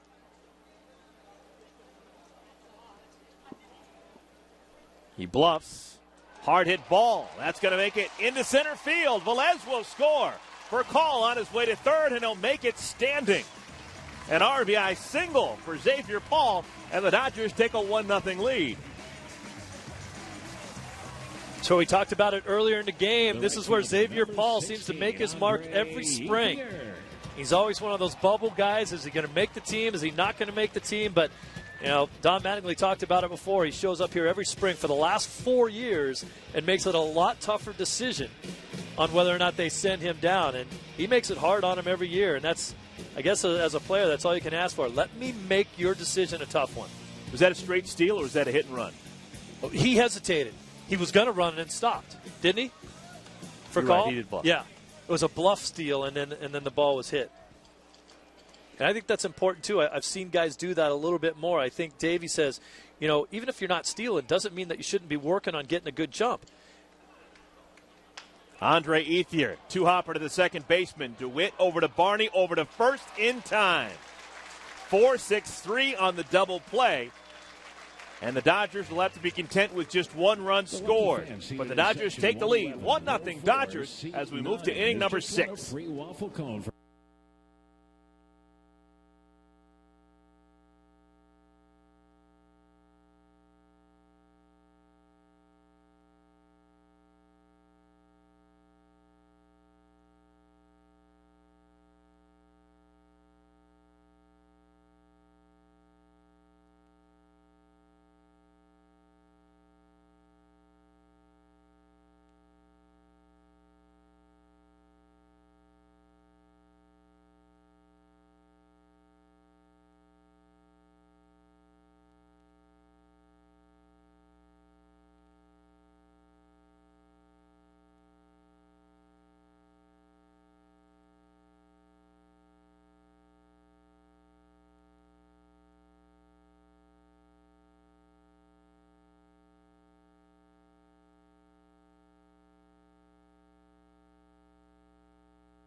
During the 2011 season for the return of Friday Night Fireworks presented by Pizza Hut. Every Friday night, all fans are invited onto the field following the game to enjoy the show. For tickets, call 866-DODGERS or visit Dodgers.com/promotions. We've talked about that for years. That is just a very unique and fun thing that the Dodgers have done. Yes, it is, and it's such a great experience because the fans get to come down on the field. Always one of the best parts of the day. For me up in the booth, visiting by my daughter Corey in the booth, and Billy DeLore stops by. I love it when Billy comes by to say hello. Of course, as soon as you mention his name, he turns around and takes off. In full panic mode, he left. I think he's afraid that we might try to put him on the mic. He's got nothing to say. Billy's been with the organization since the 50s. Started in the mailroom. Yeah. Dodgers trying to protect a 1-0 lead. Playing the 6th inning here. Camelback Ranch, Glendale. Kosuke Fukudome, Tyler Colvin, and Marlon Byrd batting against Chad Billingsley. Bills has been pretty darn good. He has retired 10 in a row. He's struck out 3. He's allowed just 3 hits, all of them singles. The last one coming with 2 outs in the second inning. I mentioned before that this is the big start for all of your starting pitchers this week. About a week and a half before the season begins, you want to really stretch out your starters, give them their most work of the spring. And then the last start of spring training is usually just kind of a fine-tuning. You get 45 to 60 pitches just to make sure that you're crisp and ready to go for the beginning of the regular year. And any everyday player will tell you that spring training is 10 days too long. No pitchers will tell you that. Because I still believe that when the season begins, pitchers they're not ready to throw 9 innings. They could go out and have a really good day. And you see very few complete games in the first 2 weeks of the season because they're not ready to do it yet. Let's face it, you see very few complete games anyway. On the ground, Velez throws out Fukudome. Left fielder number 21. That's now Tyler 11 Colvin. in a row. Retired by Billingsley. He's looking sharp today. The hitters will say, we've been ready. Give me 35, 40 at-bats. Let's go. That's it. All these guys have about that many right now. They say, spring training's at least a week too long. But the pitchers need that time. And you're right about now, a lot of these guys making their last start or their second to last start. This is where they really got to stretch it out. Yeah, former Clemson Tiger Tyler Colvin batting against Chad Billingsley. These two would have played against each other as collegians in the same states if Chad had decided not to sign with the Dodgers and instead been a college player. He was locked and loaded to be a Gamecock at South Carolina. He was going to be a two-way player. Chad was going to play third base on the days he wasn't pitching. And then the Dodgers drafted him high in the first round, and he decided he wanted to get on with his pro career. Well, when they back the truck full of money up, it's hard to say no. To your front door. Yeah, give credit to the Dodgers front office this past summer. They drafted a guy that everyone thought was unsignable, Zach Lee, one of the best right-handers in high school baseball a year ago, out of Texas, McKinney, Texas. Everyone thought that he for sure was going to be a college player. He had the opportunity to be a quarterback at LSU. He was actually on LSU's campus late summer, early fall, right when the deadline happened, and the Dodgers were able to sign him. And now he is a guy that they think in the years to come could really be a big part of this organization. Another hard hit ball, but right at the second baseman, Velez has recorded the first two outs here in the sixth inning. That's now 12 in a row, retired by Billingsley. Marlon Byrd. Some people, you watch the game, they think watching a guy get a triple is fun, someone hitting the ball out of the ballpark. But I really enjoy a second baseman going to his left with a fluid motion, going over there, picking up a ground ball and throwing a guy out. I think it's really a thing of beauty. Subtleties of baseball, just the defensive plays that guys work at hundreds of times every day and then make it look easy during the game. Marlon Byrd, angry man right now as he steps into the right-handed batter's box. Last time up, he struck out, and his batting average is now below 500. Let's see if he can do something about that right here. Byrd so far this spring is now 21 for 43. Desperately needs a base hit to get back to 500.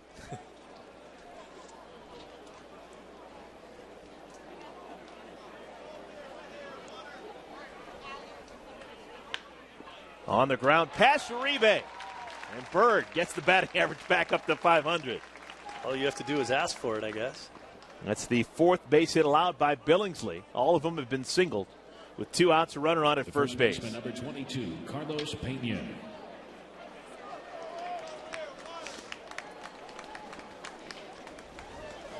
And one of the things that happens in spring training is they announce who's expected to pitch today. After Billingsley, we're expecting to see Hong Chi Kuo. We expect to see Ramon Troncoso. Travis Slichting is in line to get work. Lance Cormier and Scott Elbert. But with the way that Chad's pitching, and as efficiently as Chad is pitching, there may not be enough innings to get all those guys in.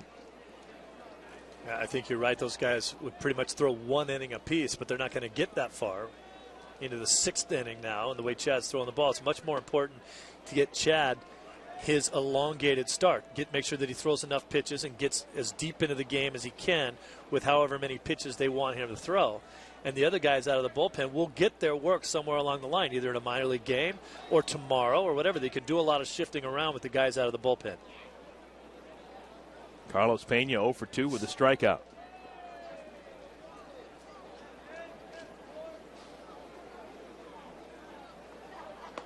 All 3 of Chad's strikeouts coming within a 4-batter window in the 3rd inning and the top of the 4th. Struck out Fukudome, Bird, and Carlos Pena.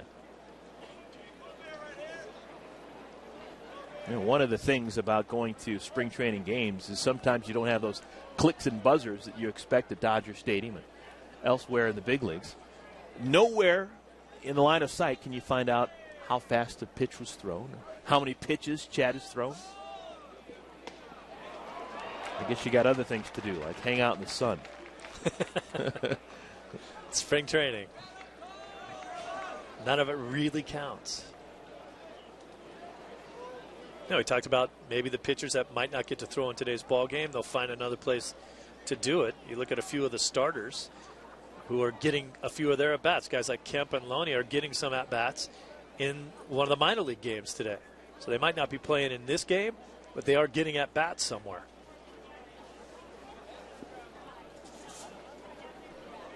Two balls and a strike now. Carlos Pena.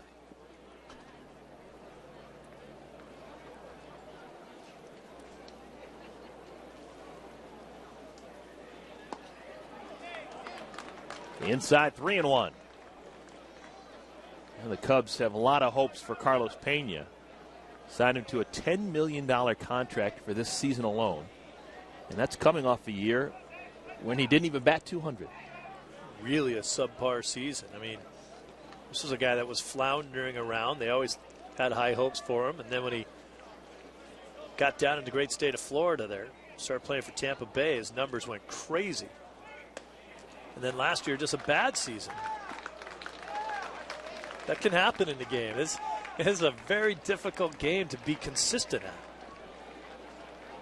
That's the second walk allowed by Billingsley. There's a chance he was just being careful with Pena, who can still hurt you. Even though he hit just 196 a year ago, 28 home runs. The catcher, number 18. So Pena now on at first. Marlon Byrd moves over to second. And this is going to be the catcher, Giovanni Soto.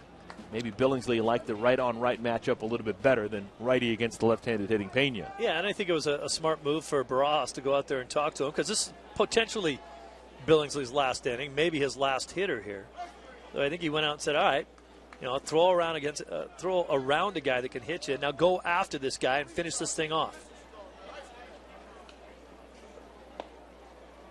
Misses down low.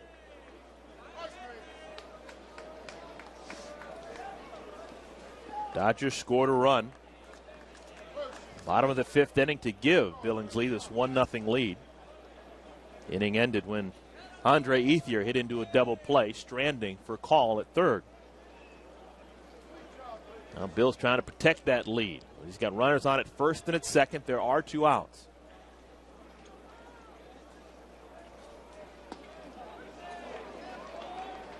Soto able to check his swing, 2-0.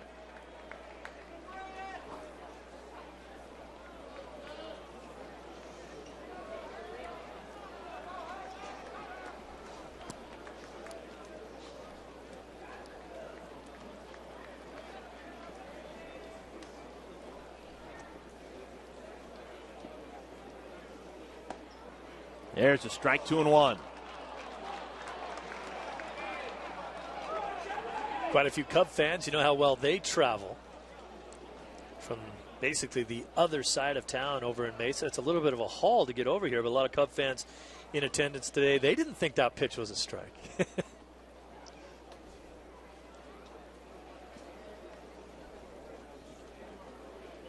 Way outside, 3-1. And I saw a note that the Cubs have been playing in the Cactus League longer than any other team. Cubs have been out here in Arizona for 33 consecutive springs, in Mesa to be exact. In case you're wondering, the longest stint with a club and any spring training facility is over in Florida. Detroit's been in Lakeland for 66 years. It shows. There's a walk issued to Soto. Back-to-back walks to Pena and Soto to load the bases. That's 3 consecutive that have reached safely against Billingsley. And here comes Rick Honeycutt to talk things over. What's your thinking on this? I think they leave him out there. I think that, this is probably his last inning, and now he's throwing a few more pitches in this inning than he even hoped to. He got the first 2 guys out quick. Now 3 straight guys get on, and 2 of them via the walk, so we had to throw a lot of pitches to them. But I think Honeycutt's going to talk to him, tell him to settle down, say let's get out of this and keep going.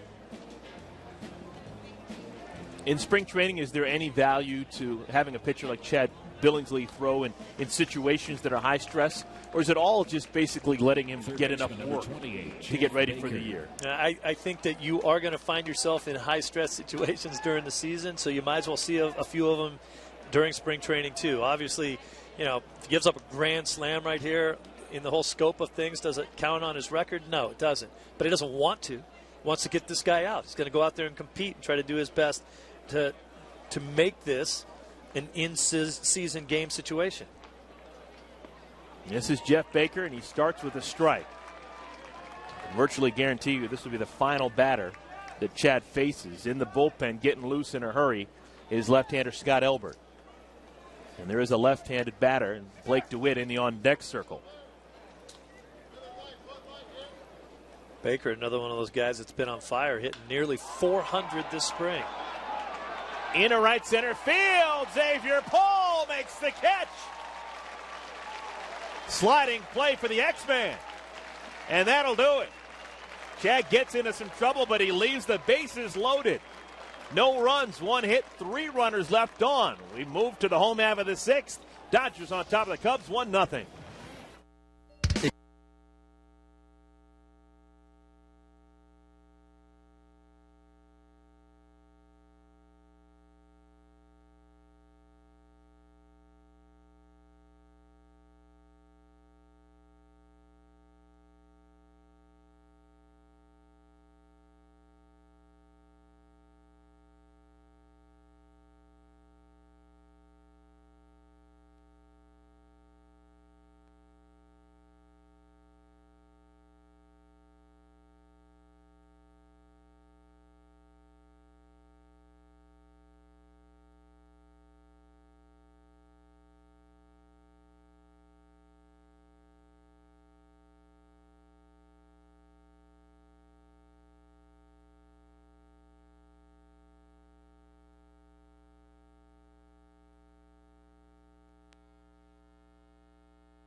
By Xavier Paul. Great communication, too. Generally in a collision situation that could have been when you have 2 outfielders running towards each other, you want the center fielder to go for the ball and cut in front. And you have the corner outfielder go behind in case it gets through to back up. Center fielder is generally your best outfielder and your fastest outfielder. So Dodgers still on top of the Cubs, 1-0 as we play the home half of the 6th inning. Juan Uribe batting against Ryan Dempster, still in the ball game. Uribe 1 for 2 with a single back in the 4th inning. Huge swing, pop up on the infield. Shortstop Barney calls for it, makes the grab. We've seen Uribe today take some big hacks at some balls that he hasn't been able to square up. 31, Jay But he's Gibbons. very, very close to having a day where he may have hit 2 home runs today. Didn't get them, but when you're kind of a power guy, that's sort of the way it is. You either square it up and hit it a long way, or you don't, you pop it up. So 1 down. Jay Gibbons will step in. Jay took a nice round of batting practice today before the ball game. Says he's really starting to feel comfortable. Those new contact lenses.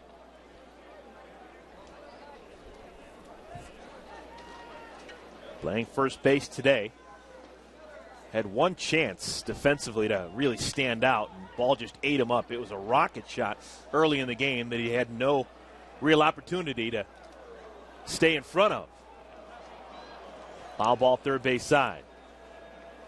There you got a couple of the kids down the line fighting it out, and one of the adults got the ball instead.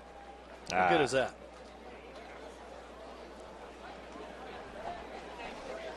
Pretty nice crowd here today for a Tuesday. Tons of lawn seats out there. Good crowd in the main stadium as well. There's a guy right there, too, that's ready for his opening day start. Dempster's look very good today. Dodgers are going to see a lot of the Cubs early in the year. Dodgers are actually going to finish off their season series with the Cubs by May 4th. It's going to be 3 games at Wrigley on Chicago's north side. That's a foul ball. Foul ball. Just wide of the bag down the first base line. It'll be a Friday through Sunday series, April 22nd through the 24th at Wrigley. And about a week and a half later, the Cubs are going to be out in Dodger Stadium May 2nd through the 4th. And then that's it. How cold will it be in Chicago in April? Oh, miserable. Talking gloves and hats. Man. All I remember is playing most of my career in either Boston or Chicago. My birthday's in early June, and in both of those cities, I was wearing a jacket every day until my birthday. That almost got Gibbons. Yeah, that's no fun. And then you sit there and you wonder, I mean, you're playing every day in that kind of weather. You're freezing every night. And you wonder why all the guys down in Atlanta and Florida are hitting 300 and you're hitting 240. One day I opened the season with the Atlanta Braves in 1992. It was 85 degrees on opening day. Swing and a miss. Gibbons strikes out. They're now 2 outs here in the 6th. Well, for you Dodger fans that are thinking, you know what, I really want to go to Chicago this summer and see the Dodgers play in Chicago and enjoy Chicago for a little bit, but, geez, I don't want to go in April. That sounds miserable. You got a second chance. End of May, you can go. The Dodgers are going to be on the other side of town taking on the White Sox. And I'll tell you what, for Dodger fans who have never been to Chicago, go anyway, even if you're cold. One of the greatest cities in the country, great baseball. Great town to hang around 3 or 4 days. You lived in Chicago for a while. There's been a new wrinkle that they're adding to Wrigleyville, that neighborhood outside of Wrigley Field. It's Hector Jimenez, 0 for 2 so far, takes outside. They're actually going to block off Sheffield Avenue right behind the right field wall, and cars aren't going to be able to go up and down. It's just going to be more of a party area, which is going to spill out onto the streets now. Did they need more of a party area there in Wrigleyville? There's a strike. They're only going to do it for what they deem to be big series. So whenever the Cardinals come to town, that's going to be deemed a big series. And there's a couple other. When the Dodgers come to town? I think the Yankees are actually coming to town, too. Yeah, they are. They're called marquee home games. They're going to be against the White Sox. It's, of course, that inter-city rivalry. It's a big deal. When the Yankees come to town, Cincinnati, they're considering to be a rivalry game in St. Louis. So they're going to block off Sheffield Avenue and have even more area to just kind of go nuts. 2 balls and 2 strikes. Jimenez.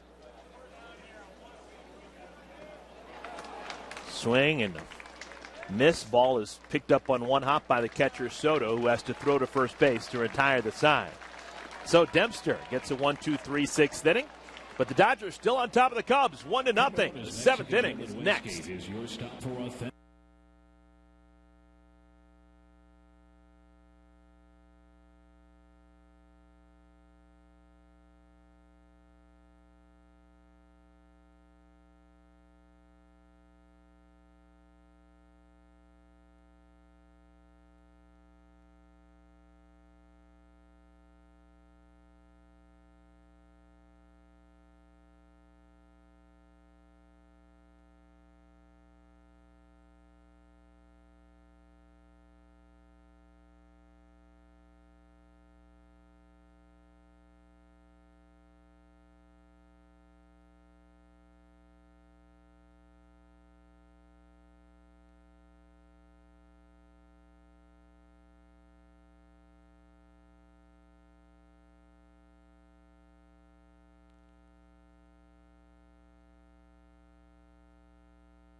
We played 6 innings here at Camelback Ranch, Glendale. Dodgers on top of the Cubs 1-0.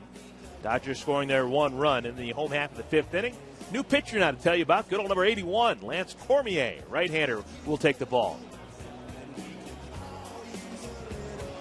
Cormier replaces Chad Billingsley, who at times was dominant. 6 innings, 4 hits, didn't allow a run. He walked 3, and he struck out 3.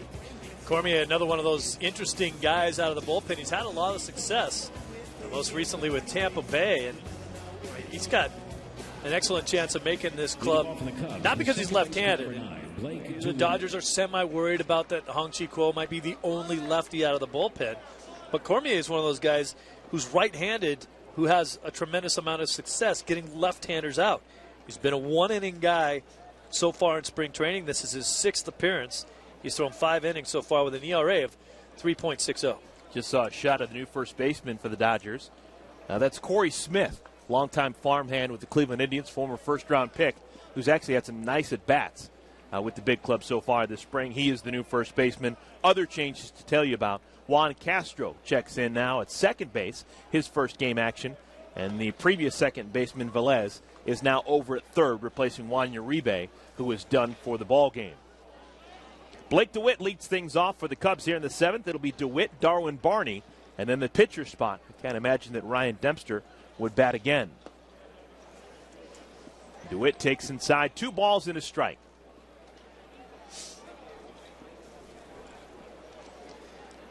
Blake DeWitt still in his off-season fishing and hunting mode with the beard he's got working there. Hits this one well. Right center field. Going back is Paul. Still going back at the wall. It's going to be off the wall. Extra bases for DeWitt. He's going to make it to third easily. Stand-up 3-bagger for Blake DeWitt, and the Cubs are cooking here in the 7th. Well, I think the X-Man had a little problem with the sun out there in center field. This is a ball that should have been caught. He got to it in plenty of time. He knew where the wall was, figured out where the warning track. Everything was fine. You can see him tracking this ball, but now when he gets it, now he's in trouble. He lost it. That ball didn't even hit the wall. I think it just hit the warning track. So clearly a ball that should have been caught that he just had some problems with right at the last second. So Darwin Barney, a chance to tie this ball game up. Barney takes outside. Barney 1 for 2, singled in the 2nd inning against Billingsley. Bounced out to the shortstop in the 5th.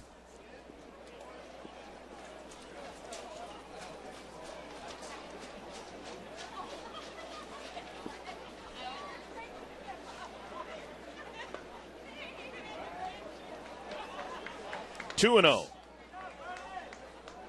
Lance Cormier, a year ago with Tampa Bay, going 4-3 in 60 appearances, all out of the bullpen. He's also had big league time with Baltimore and Atlanta, as well as Arizona, coming up in 04 and 05 with the D-backs. Guy who spends his offseason in Tuscaloosa, where he played his college baseball at the University of Alabama. You can get a good meal in Tuscaloosa, by the way. Is that right? Yeah. What do you eat? Go to Dreamland Barbecue. And get a lot of Dreamland Get some Barbecue. ribs. Oh, yeah. Don't tell your cardiologist before you go. But have them on speed dial after you go.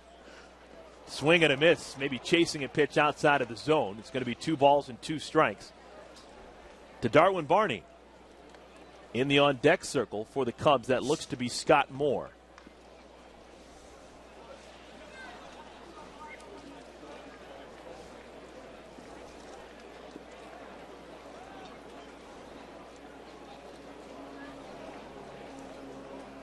Cormier would love to strike out here.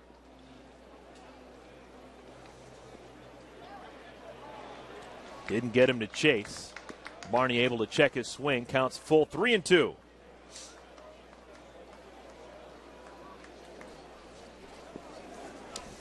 Tough pitch to lay off by Darwin Barney right there. Throw that slider down in the dirt after you have 2 strikes. As a hitter, you have to think of protecting the plate.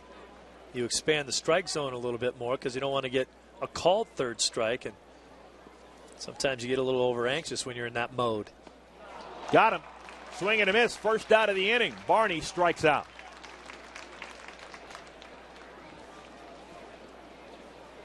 So DeWitt still on at third, and this will be the pinch hitter. This is going to be Scott Moore batting against Cormier. 30, Scott Moore hitting for Dempster.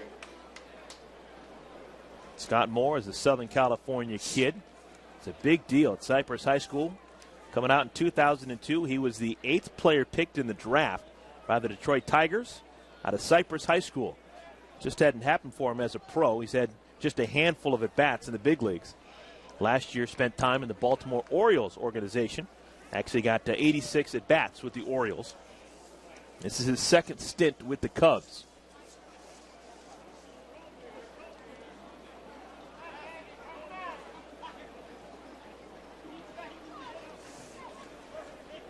DeWitt leadoff triple on at third. Infield's back all the way around.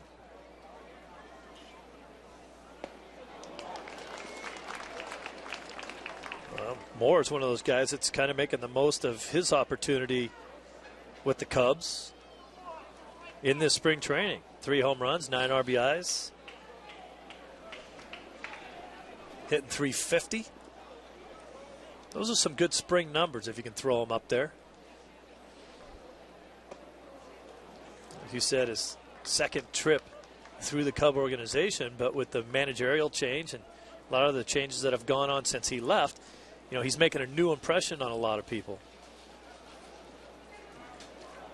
Everyone wonders, oh, why do we see so many guys in these big league games that we don't know anything about? We don't even know who they are. Well, every major leaguer started off that way.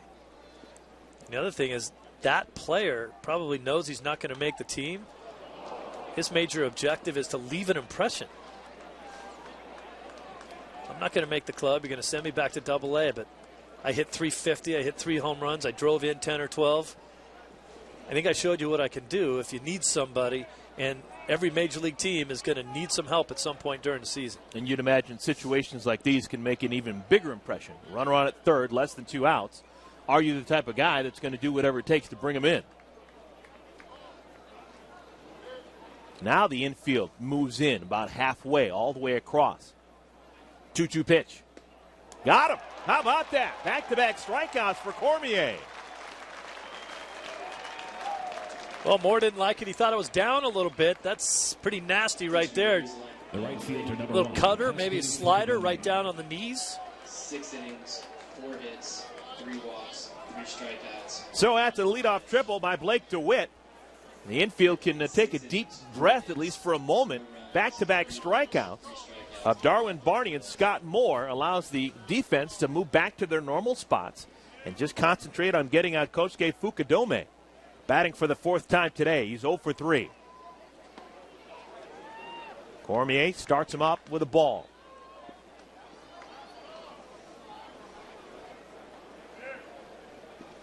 I like Cormier. You know, he didn't make a lot of noise when the Dodgers signed him, but we've talked about it before. He's had pretty good success in other organizations and knows how to pitch. As we talked about before, he's a righty that gets lefties out.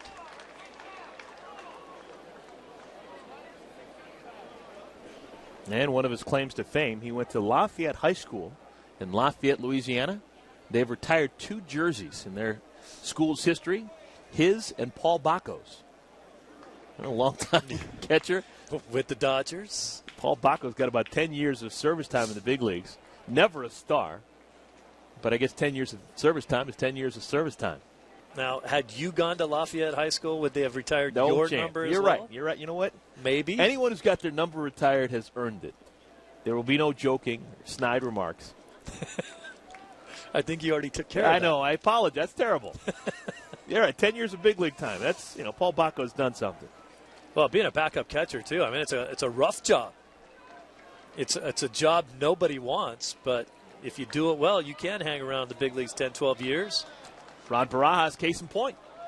Well, and Barajas is going to get a little bit more time to shine. I mean, he was a starting catcher in both Texas and Arizona, and he's probably going to be the starter here. Has backed up guys in his career as well. The tough part of the career is very similar to being a utility guy, which is what I did for my 10 years in the big leagues. It's never what you want.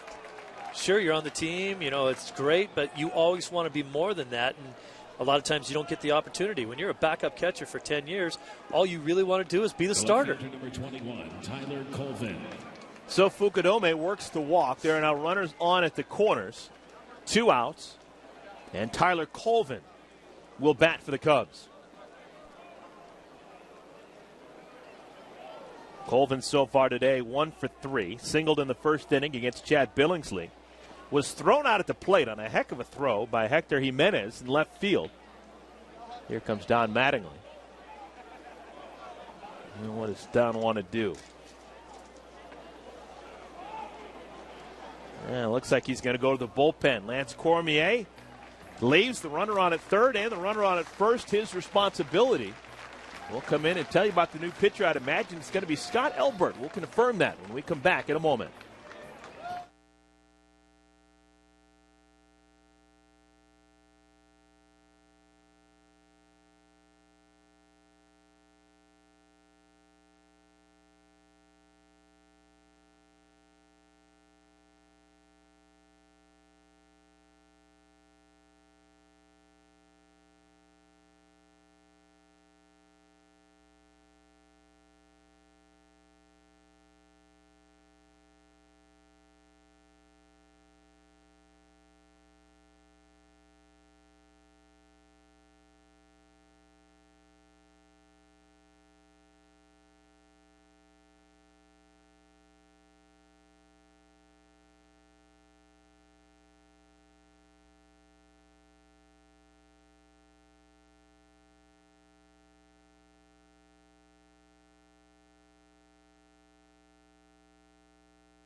Welcome back, everyone. Former Dodgers first-rounder Scott Elbert, kid out of Missouri, first-rounder, 17th pick overall back in 2004.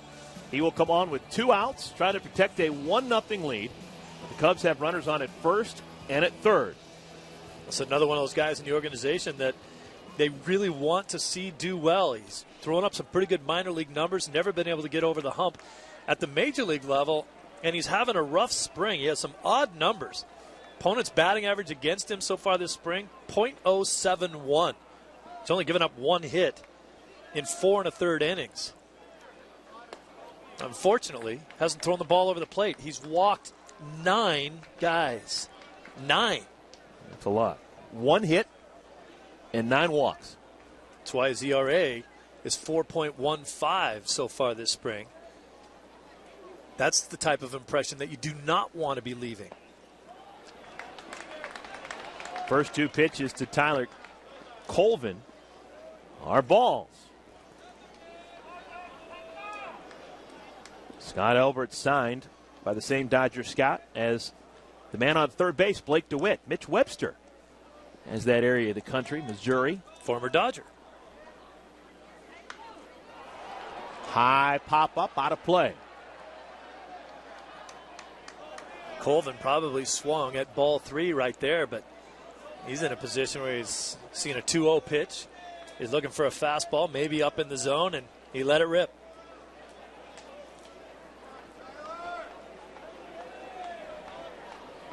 This is where you find out, after walking 9 guys so far this spring, whether or not Elbert has any confidence to throw a breaking ball in this situation, which calls for it.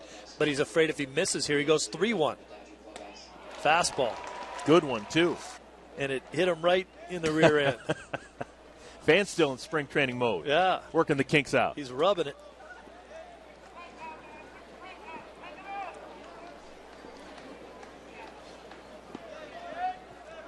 Albert's 2-2. Oh, Got that's a him. good one. How about that? So the leadoff triple by Blake DeWitt does no damage. The combination of Lance Cormier and Scott Albert strikes out the side. Albert out of the bullpen retires Tyler Colvin to keep it a 1-0 Dodger lead as we move to the home half of the seventh. Take me out to the ball game.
Strand a couple of Cubs on the corners at the top of this seventh inning, and they still lead 1-0. Nice bit of relief work by both Lance Cormier and Scott Albert to keep this a 1-0 Dodger lead. Now Mike Quade and the Cubs are going to go to the bullpen for the first time. Out is Ryan Dempster. In is John Grabo. Veteran left-handed pitcher, spent a lot of time with the Pittsburgh Pirates over the years, now in his second season with the Dodgers. John Grabo, left-hander, will be working against Rod Barajas to begin this bottom of the seventh inning. Other changes to tell you about: new left fielder Fernando Perez, former Tampa Bay Ray, and in right field, former Dodger from just a year ago, Reed Johnson. He's in right field. Reed Johnson, another one of those guys in that outfield mix that we had talked about earlier in the day with Fukudome and Colvin and Marlon Byrd, Soriano, the big money guy that everyone figures will be the starting left fielder for the Cubs. Barajas so far today, 1 for 2. Hits this one well. Left center field, going back and making the running play, Marlon Byrd. Can't hit it any harder. The third baseman, number 9. Rod Barajas has been swinging the bat pretty well down here. He's been swinging the bat pretty well as a Dodger. Aaron Miles on deck to pitch it. One of those guys that shows occasional power. Will hit you 12 to 15 home runs a year, but hit right around 245, 250. His average numbers have been much better in a Dodger uniform. Eugenio Velez squares to bunt, pops it up into the grandstands. Velez, a switch hitter, hitting from the right side for the first time in the ball game.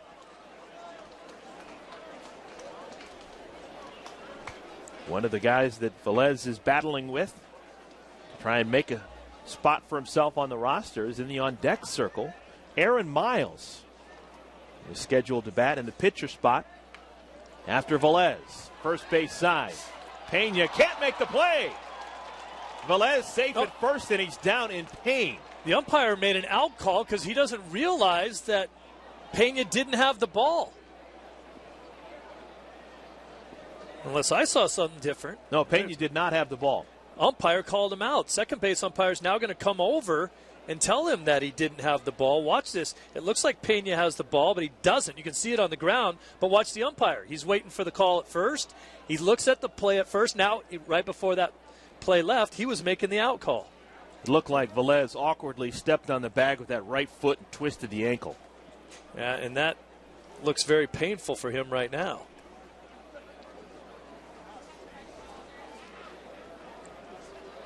That's what happens when you bunt. There's a lot of chaos going on. Nobody knows who's going to pick up the ball. You're not sure what's going to happen. There's the collision with Blake DeWitt at second. Might have been a little bit of a knee-to-knee thing there, and twisted his ankle when he ran into Blake DeWitt. That was a nice bunt, and it's going to be scored an infield single for Velez, so he now has a 2-hit ball game. But you'd imagine he's going to have to leave this game after turning the ankle. 6 innings, 6 hits, 1 run. It was earned. 1 walk, 6 strikeouts. 6 innings, 6 hits, 1 run. It was earned, 6 strikeouts. Yeah, that's no fun. Yeah, it doesn't look good. Here's the updated Cubs batting. Now, a lot of people will talk to you. And obviously, in a situation like that, you're not sure if you break something or if you tear something in there. And a lot of the trainers, as you look at Stan Conti out there, will tell you that in many cases, it's actually a better thing to happen if you break a bone rather than to tear ligaments. They take longer to heal. And he's not moving. Let's check it out again down the line. Watch the collision with Blake DeWitt right at first base. Blake is over there just doing his job, trying to cover, now trying to figure out a way to get out of the way. And then after that, you saw the left ankle go down. Now he's just trying to stay off of the right one.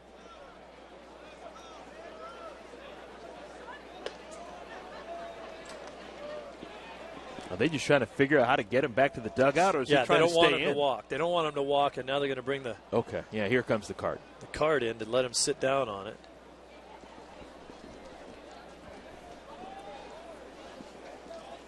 Boy, he knew he was hurt right away. I mean, sometimes it takes a little while for pain to register, but he danced around there on his left foot instantly. Wouldn't put his right foot down even. Watch this again. There's the right angle on the bag. It's going to roll over, and then he'll never put his right foot back down on the ground. He's going to bounce around on that left foot as long as he can. No, there's no real fault on that play by anybody. They're just playing baseball. You know, those bases are made out of like almost a vulcanized rubber type of thing. You can bounce off them. And, I don't know. You wonder sometimes why they're that material. It seems like this frequently. Guys get caught off stride and things happen right around the bag. And if you don't catch that bag just flush, you can really hurt yourself. That's a dangerous area. People do get hurt on the bases as much as they get hurt anywhere else. Guys slide into the bases, break their fingers. They twist their ankle on the bases.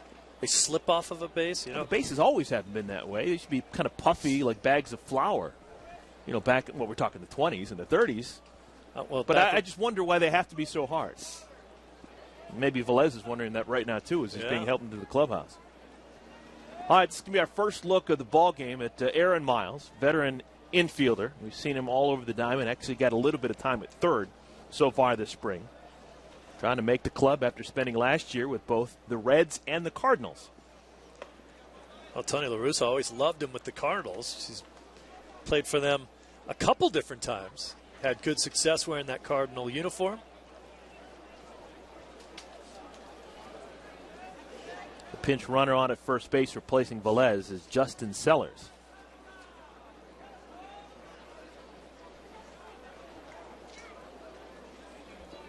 (2-0). Graybo's pitch hit into center field softly. Coming on, Marlon Byrd. And that's the second out of this 7th inning. The shortstop, number 15, Rafael Furcal. Only run of the ball game coming back in that 5th inning, the bottom half. Dodgers able to push across the run on 3 base hits. Velez led off the inning with a single, moved to second on a sacrifice bunt by Billingsley. Moved to, actually came around to score on a single by Xavier Paul. There were runners on at first and at third. And Xavier Paul had a solid single into center field. That's the only run of the ball game. Sellers back standing. Now, sometimes you watch a game and you wonder why there are no runs scored, and other times you're thinking, wow, the offense is anemic. But I think today we saw 2 dominating performances from the starting pitching. Both Dempster and Billingsley were outstanding. And I think one of the most overlooked things in the National League West, when you talk about teams and their averages, and certainly if you're a Dodger fan, you're like, well, how come the Dodgers never, you look at their averages, they don't hit very much. Well, it's usually because you're facing an ace pitcher almost every night in the West. Colorado's pitching staff is outstanding. Arizona has pitchers that can get you out. The Dodgers staff on a day-to-day basis is very good. The Giants, we saw what they did in the World Series last year. They're phenomenal. Every night you're facing a pitcher that's pretty darn good. You're not hitting 320 against those guys. For a call out in front of this one, and skies it foul down the left field line. Just to give you a little bit more background on the guy on at first base, Justin Sellers, who's replacing Velez. He's a California guy, Huntington Beach guy. Was committed to play at Cal State Fullerton, but then was drafted by the A's and decided to sign. That was back in 2005. Just got sent back down to minor league camp out of the major league camp, and then called up again in case he was needed today, and there he is. They say he can pick it. Middle infielder.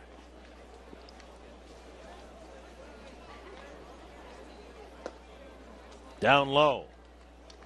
2-1 now to Raffy. For a call, 2 hits in the ball game. His first extra base hit of the spring. Has 11 base hits so far this spring. With a double back in that first inning.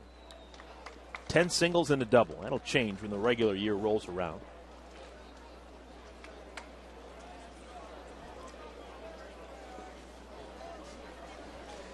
Well, Raffy's one of the best if he can stay healthy. And that has been an issue for him over the last few seasons. There goes Sellers.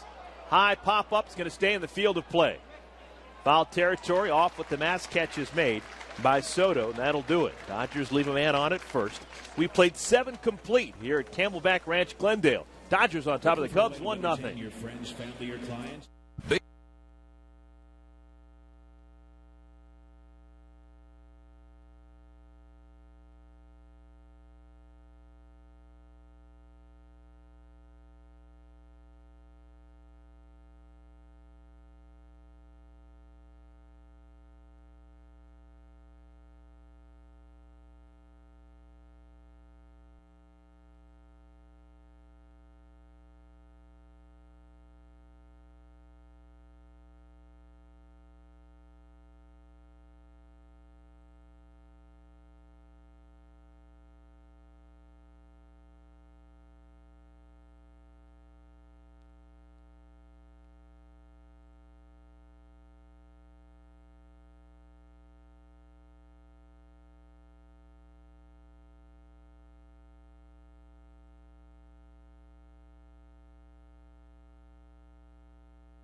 Follow the Dodgers with MLB.com at Bat 11 for your iPhone, iPad, Android, or BlackBerry. Get spring training scores, stats, highlights, live audio, and more.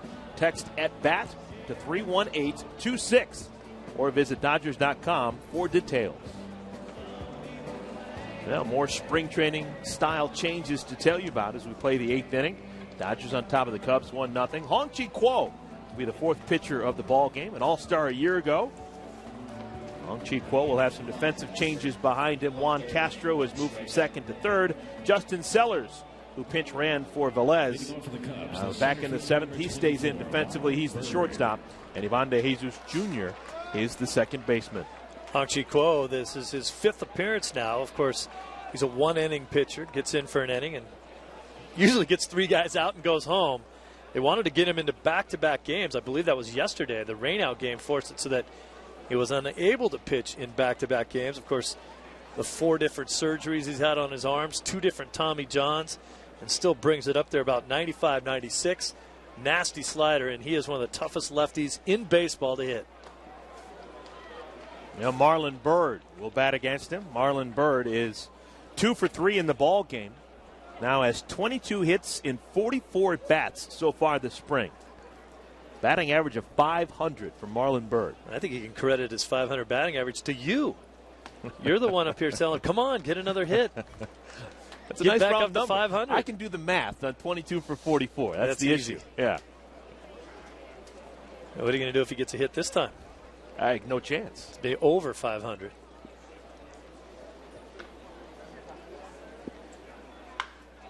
Drilled down the left field line. That one is foul. Somewhat controversial offseason for Marlon Byrd. Last couple of years, he's been working hand in hand up in Northern California with Victor Connie. Victor Connie, of course, is the brains behind the Balco Lab. Yep. And obviously notorious, to say the least. But Marlon Byrd, obviously, is passing every single drug test given to him by Major League Baseball. And he just swears by Victor Connie, says that he has helped him turn around his career. With legal supplements? Yes. Well, he's eligible to play. He's being tested.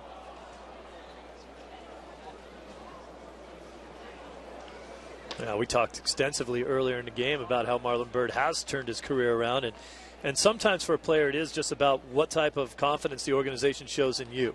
You and I have had the conversation about confidence. I tend to believe that Major League players don't lose their confidence. They might lose their swagger a little bit, but those guys fall out of bed thinking they're going to get hits. But when the organization, throws a 3-year deal in front of you and says, we're going to pay you a lot of money, and we're going to put you in a situation where you're the man in center field. Don't be worrying about anyone else playing. You're the guy. I think you as a player really relax, and then the best in you can come out, and that's what's happened to Marlon Byrd.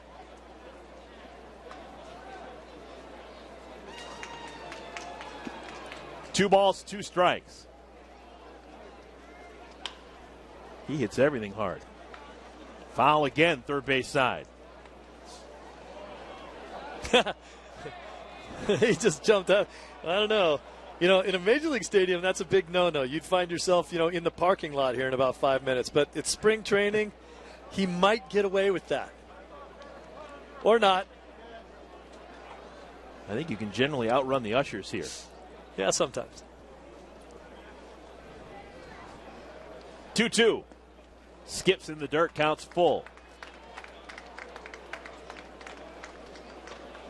This may be the biggest test for the Dodger pitchers here left in this ball game. This 8th inning, it's going to be Marlon Byrd, Carlos Pena, and Giovanni Soto.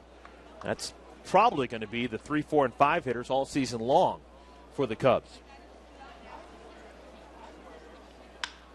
On the ground, tough play for the shortstop. Sellers, his first chance, makes the play. You said he could pick it. Yeah, that's what we talked about with Sellers, is the type of kid that can bounce around out there. Nice little range, gets around it for a backhand, and then lets it rip across the diamond.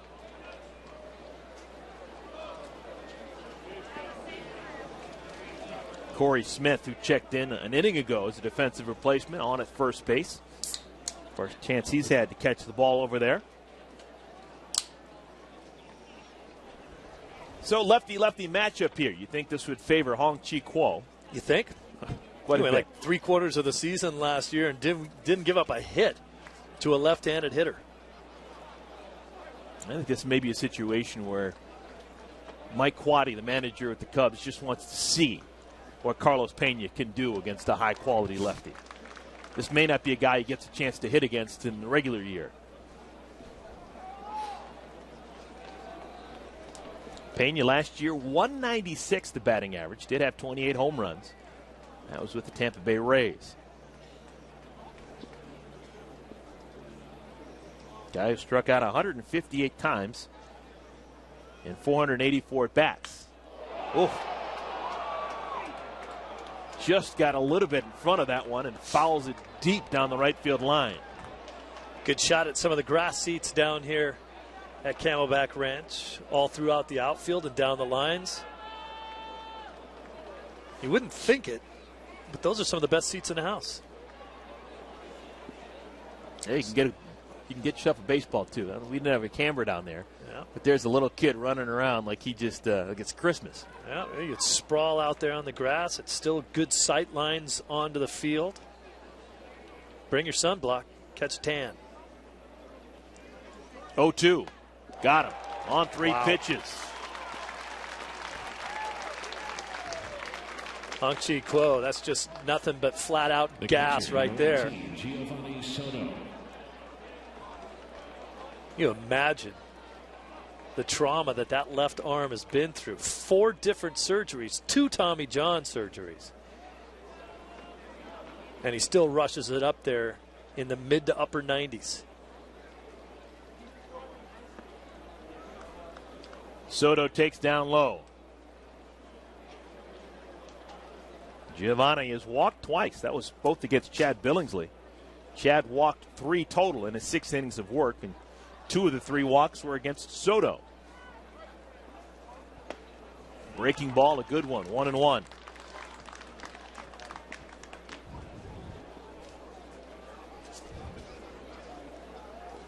$7,951 in attendance here at Camelback Ranch, Glendale. Pretty good crowd for a Tuesday. Boy, this Arizona area, the Scottsdale, Greater Phoenix, Glendale area, it is the best town in the country to be in for the month of March. 15 different baseball teams in the area now. The weather's outstanding. If you're a baseball fan, I spent most of my spring trainings in the state of Florida. I see a lot of teams moving away from Florida and coming to Arizona. The weather generally is better in Arizona than it is in Florida, and the teams are much more closer together. There's some long bus rides in those Florida spring training games. Yeah, they're spread out. We're talking teams down in southern Florida, the Miami area, Port St. Lucie, and then you're up in Orlando, and Kissimmee, and Bradenton, up in Tampa with the Yankees, Clearwater. Yeah, there's some trips that you literally have to stay overnight in spring training. That's the Red Sox. We'd be on, go down to play the Yankees. We'd stay overnight, play them again the next day, and then come home. Yeah, where is Winter Haven when you were? It's very, very close to Lakeland. It's Central State. In the middle of nowhere is where it is. Pretty good pitch right there. Kuo did not get the call. Yeah, Got him. get that one. Just froze him on the inner half. Hong-Chi Kuo strikes out 2 of the 3 men he faces. He said, "You don't like my changeup? Try my slider." Have a seat.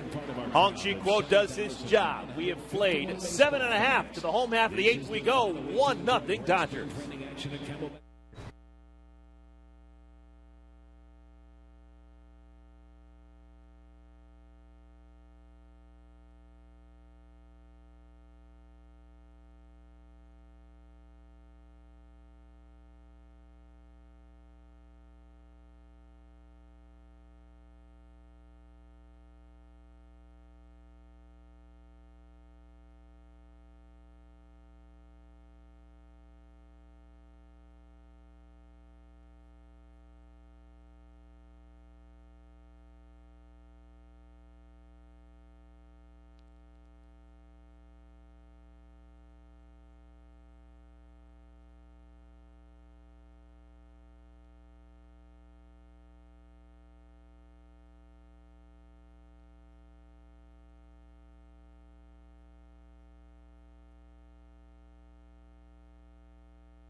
Pitcher for the Chicago Cubs as we play the home half of the 8th inning, Sean Marshall, veteran left-hander. He'll be the third pitcher of the ball game. Started with Ryan Dempster, who went 6 innings. Last inning we saw John Graybo, and now Sean Marshall coming on out of Mike Guadi's bullpen. Sean Marshall's having one of those springs where you hope that he's working on something. He's a guy that they're going to count on out of their bullpen, as they have since 2006, but he's 0-2 in this spring with an ERA almost 7. Opponents are hitting .355 against him. Last year he set career highs with 80 games and 90 strikeouts. Also tied a career high. He had 7 wins on the year. Lefty-lefty matchup. Xavier Paul, who's driven in the only run of the ball game. To Hopper, to his former teammate Blake DeWitt. That's the first out here in the home half of the 8th inning. Xavier Paul now 1 for 4 with that RBI single back in the 5th inning.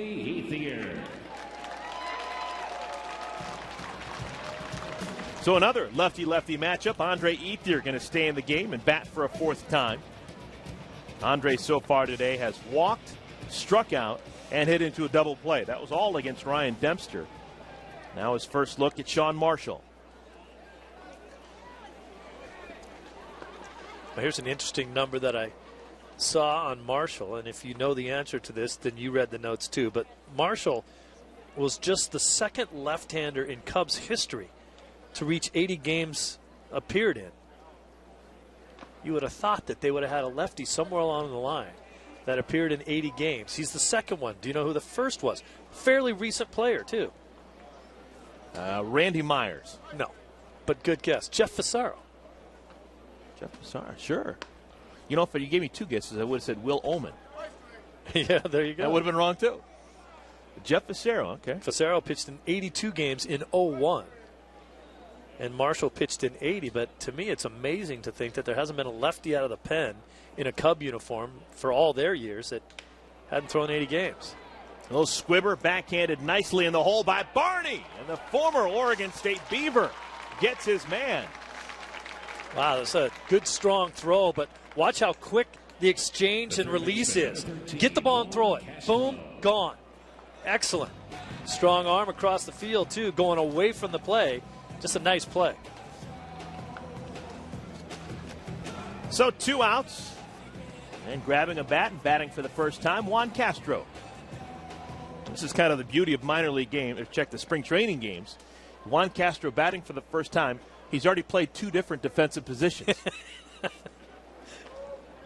We've seen him at second, we've seen him at third, and now he bats for the first time, takes a breaking ball for a strike. Castro in and out of the organization, of course, signed with the Phillies last year, and things just didn't work out for him. They released him. He ended up back in a Dodger uniform again last season and then re-signed again. And he gets himself a base hit. He's just one of those guys that you really pull for as well. Yeah, he's a nice combination of a talented player who happens to be a really nice guy. And doesn't say 2 words about not playing. I mean, one of the tougher things to go through is if you're a utility player is to stay confident and stay upbeat all the time, and he does. And that's one of the things you ask your utility guys to do, but some guys get to be a little bit of a bad influence in the clubhouse if they're not playing as much as they'd like to. He just does his job. Here's an interesting guy. This is Corey Smith. This is a guy who was the best high school hitter coming out of his draft class when he was drafted by the Cleveland Indians. It was a while ago. He's, never really done much to make himself more of a prospect than he was as a 17-year-old. But he's from Piscataway, New Jersey. He's got a ton of power. The Indians had him as the third baseman of the future, and he just never really did it. But a guy who was just dripping with talent. Piscataway? Piscataway, yeah. You have to get to the 6th grade before you even learn how to spell your hometown, it would seem like, man. Corey Smith. He's 6'1", 200 pounds. Born in 1982. His birthday's in April, so he's going to be 29. But this is a guy, back in 2000, he was the best high school hitter. A little bit dubious because he's a northern player, didn't get a ton of at-bats, didn't get a ton of exposure just because you only play, 15, 20 games up in New Jersey every spring. But he was drafted 26th overall and just never did it. He does not have one big league at bat, even though he's been playing consistently in organized baseball since 2000. 11 years. He's got 154 minor league home runs, but no big league at bats. And doesn't get a chance here. Sees 5 pitches, 4 of them balls, and he works his way on for a walk. So with 2 outs, runners on at first and at second. Hector Jimenez. Now, you talked about him having quality at bats since he's been here and getting his time with the Dodgers. This is his 6th game that he's appeared in. That would have been his 6th at bat. He only has 5 at bats. He's had 2 home runs, so he's blasted the ball pretty well in his chances here with the Dodgers in spring training. I'll tell you what. Does that look like a guy that weighs a little more than 200 pounds? No, he looks, he's pretty built. solid guy there. So Corey Smith on at first. On at second is Juan Castro. And Hector Jimenez is the batter. Switch hitter hitting from the right-hand side for the first time today. Jimenez is 0 for 3 with a couple of strikeouts, but that was against the starter Ryan Dempster.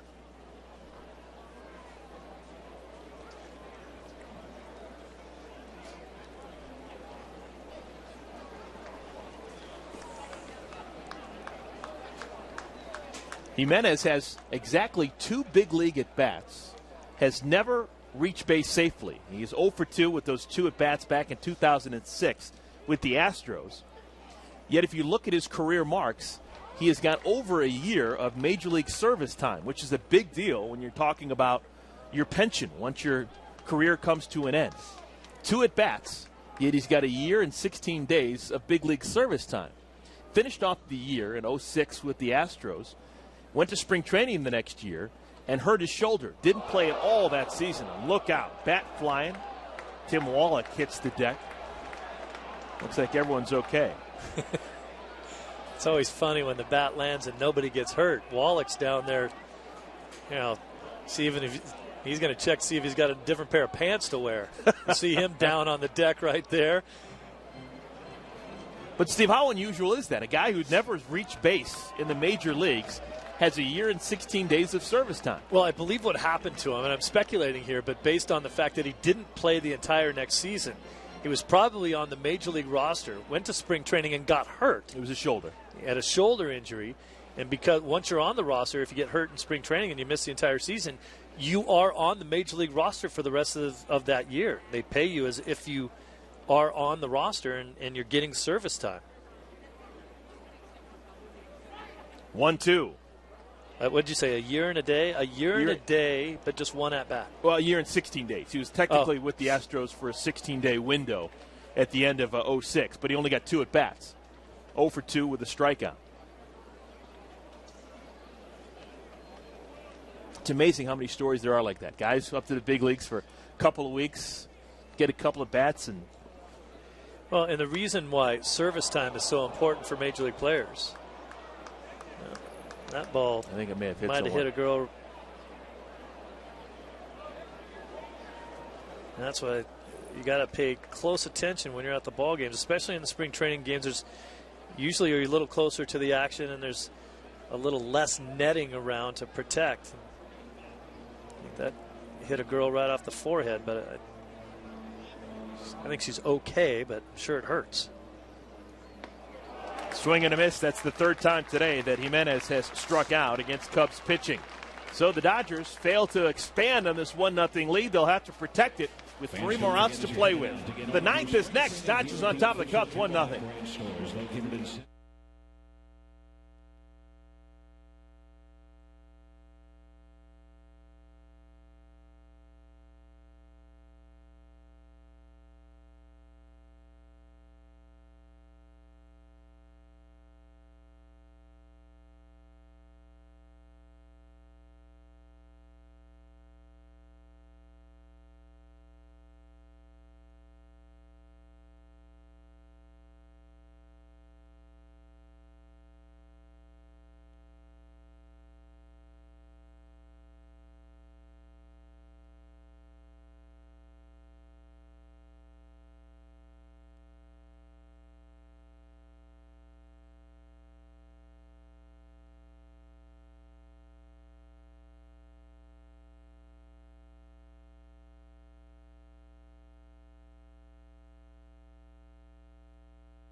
baseball.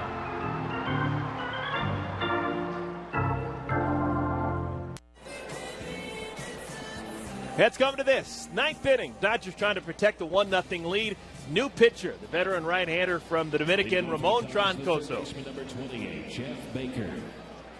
Troncoso is the fifth pitcher of the ball game for Don Mattingly. Chad Billingsley went a solid 6 innings. 4 hits, 3 walks, 3 strikeouts, but no earned runs. Lance Cormier, Scott Elbert, a perfect 8th inning for Hong Chi Kuo. And now Troncoso will try and get the save. Troncoso still trying to bounce back from a subpar season last year after an excellent season 2 years ago. This ball is not coming back. That's trouble. Jeff Baker, first pitch fastball swinging, and that one's going to make it out of the facility. That's going to bounce against the Dodger offices.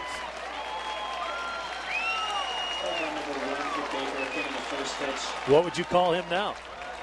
Home run Baker. Yes, you would. The troubles continue for Troncoso. That ball's, when you're a sinker ball pitcher, the ball's got to sink, and if you leave it up in someone's eyes, wow. Opponents came into this game hitting .333 against Ramon. Now in 7 2/3 innings pitched, he's given up 12 hits. This is Blake DeWitt, 1 for 3 with a triple. Hits it to center field. New center fielder in the ball game, Trent Olchin.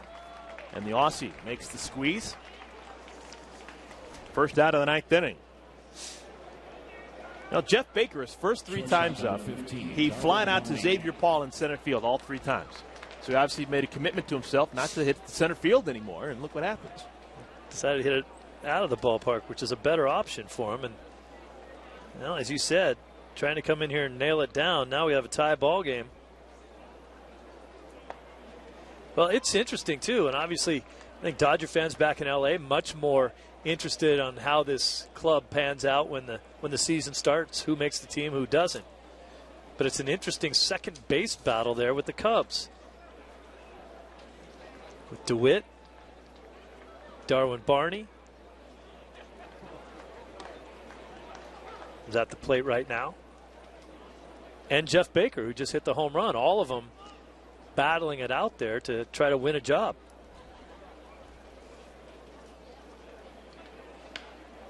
Barney fouls it off his front leg. 1-1.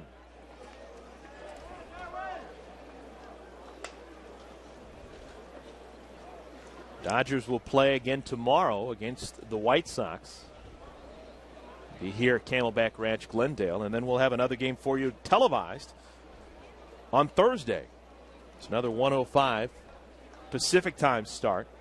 Scheduled to throw for the Dodgers, Haruki Kuroda. That game is going to be against the Colorado Rockies. Rockies haven't announced who they are planning on starting that ball game. Barney strikes out for the second out here in the 9th inning. The right fielder, number 5, Reed Johnson. Now, to be fair to Ramon Troncoso, he's being asked to do something today that he's not going to be asked to do during the regular year. He's being asked to close a ball game. Jonathan Broxton not available for the Dodgers just because of spring training schedules.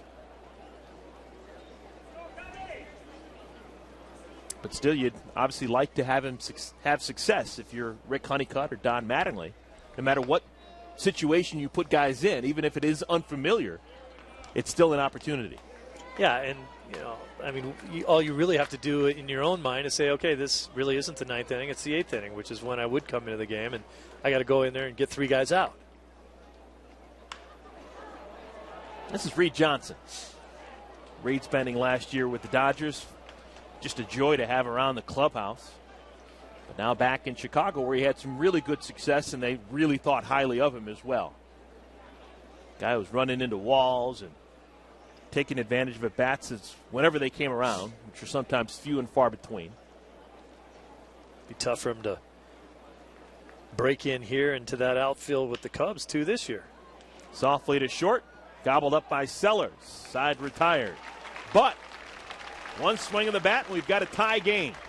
Jeff Baker, a home run on the first pitch he sees from Ramon Troncoso, and we're tied at 1 as we move to the bottom of the 9th.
Tie, courtesy of a home run ball by Jeff Baker, leading off the top of the ninth inning.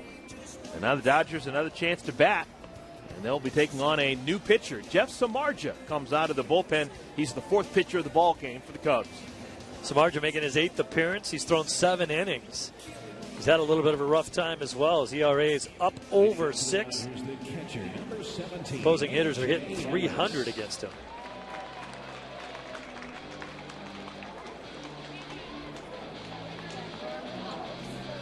You know, Jeff Samardzija is a guy who is virtually guaranteed of going north with the Cubs because of the contract that he signed. He's run out of options. They can't send him down to the minors without running the risk of exposing him to the waiver process, and he's got a type of arm that would immediately be grabbed up, you would think. But he's just never really had success at the big league level. In parts of 3 different seasons with the Cubs, he has struck out 55, but walked 50. Not a good ratio. First man he faces, A.J. Ellis. Ellis is first at bat of the ball game, takes ball 1. Ellis replaces Rod Barajas, who went 1 for 3 with a single in the second inning. There's a strike, 1-1. Jeff Samardzija was given a ton of money when he was drafted back in 2006. The reason, he was a football prospect and a good one. He was a game-breaking wide receiver for Notre Dame, put up huge numbers, working with Brady Quinn as his quarterback. That's where he really got his national prominence, was on the football field rather than the baseball field. Cubs were smitten with him as a pitcher, thought that with that athletic build that he had a chance to be really something special. But because of the contract that he signed, big league contract, he was committed to being in the big leagues after X amount of ball games, and maybe that stunted the development a little bit. He has had to learn at the big league level, and it hasn't gone as well as the Cubs would have liked. Counts full. 3 balls and 2 strikes. Well, it's not as simple as it used to be. Some of the crazy contracts that guys sign now are designed to try to help that guy get to the big leagues. But if he's not ready, he's not ready. And he walks the leadoff man, Ellis. Dodgers will take it. So Ellis aboard. The shortstop, number 72, Justin Sellers. Well, let's see what the Dodgers want to do. Looks like A.J. Ellis is not going to stay in the ball game.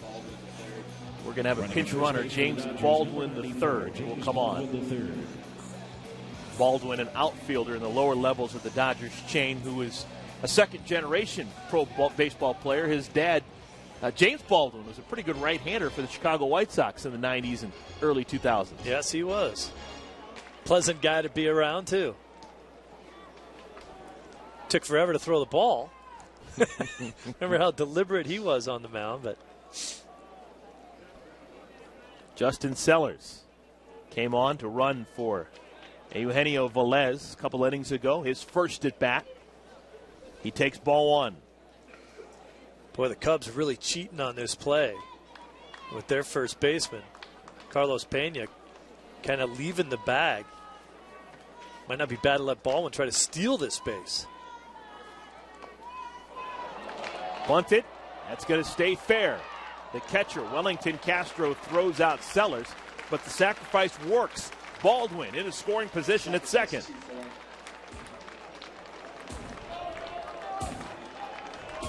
The second baseman, number Well, you were talking about Samardzija before and how kind of came to prominence in football. The Cubs gave him a ton of money and gave him a good deal, but you're right about his success at any level. You know, it makes you wonder what some of these agents are doing. You know, obviously you want guys in the big leagues as soon as possible, but you want them there for good, to have success. And it just didn't seem like he had much of a chance with the way he was rushed to the big leagues. All right, here's a first opportunity to swing the bat for Ivan De Jesus Jr., another second-generation pro baseball player. He swings to the first pitch and pops it right side. Shallow outfield grass. Catch is made by DeWitt. 2 down. Well, you talk about Samardzija's numbers. Last year at Iowa, 2010, he went 11-3. It was his first winning season ever at any level. And by a huge difference, when you talk about 11-3, it's pretty good numbers. That made his career minor league totals 31 and 28. 4 and 5 at the major league level. 2 outs now. Runner on at second, James Baldwin at third. Jaime Pedroza will bat for the first time. Pedroza against Samardzija.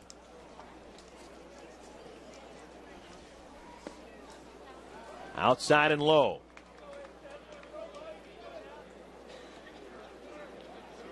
Pedroza from Monterey Park.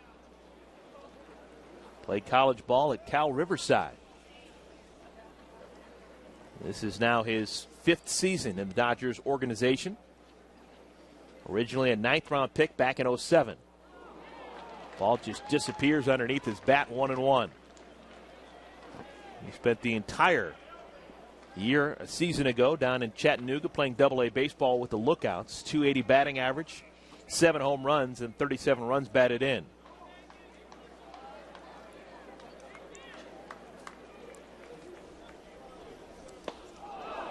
And again, Samardzija gets it past his bat, 1-2. Some of the young hitters come up in this situation with a chance to win a game in a major league game. Get a little over anxious. Hands are shaking a little bit. You might swing at some pitches that you might not ordinarily swing at if you're playing in Double-A and a little more comfortable. Look out. Got him. He thought it was inside. He was actually spinning away from that pitch, but it caught the inside corner. So Samardzija walks the leadoff man, but strands Baldwin at second base. We're going to move to the 10th inning. 1-1 tie. Dodgers and Cubs.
Back, everyone. We have got some extra baseball. Unexpected extra baseball. Dodgers had a 1-0 lead heading into the 9th inning. Ramon Troncoso was touched up for a home run by Jeff Baker. That pushes us into the 10th inning. Chance for Travis Schlichting. Schlichting has been kind of on that roller coaster, AAA and big league club over the last couple of years. Schlichting will take on a new hitter. This is Fernando Perez batting for the first time, former Tampa Bay Ray. Takes fastball, strike one. Schlichting is another one of those guys that is trying to get into the mix as far as making this ball club. And Don Mattingly likes the way he battles out there. He's just had trouble. Minor leagues numbers always pretty good. Keeps the ball down in the strike zone. Keeps the ball in the yard. But then when he gets to the big leagues, just has a tough time doing it. 4 1/3 innings, giving up 7 hits. Went too far. Tried to check his swing, 1-2. His trouble in the past had been that he walked guys. He's only walked 2 guys in spring training. ERA, you don't want to look at it. 14.54. And Perez takes inside.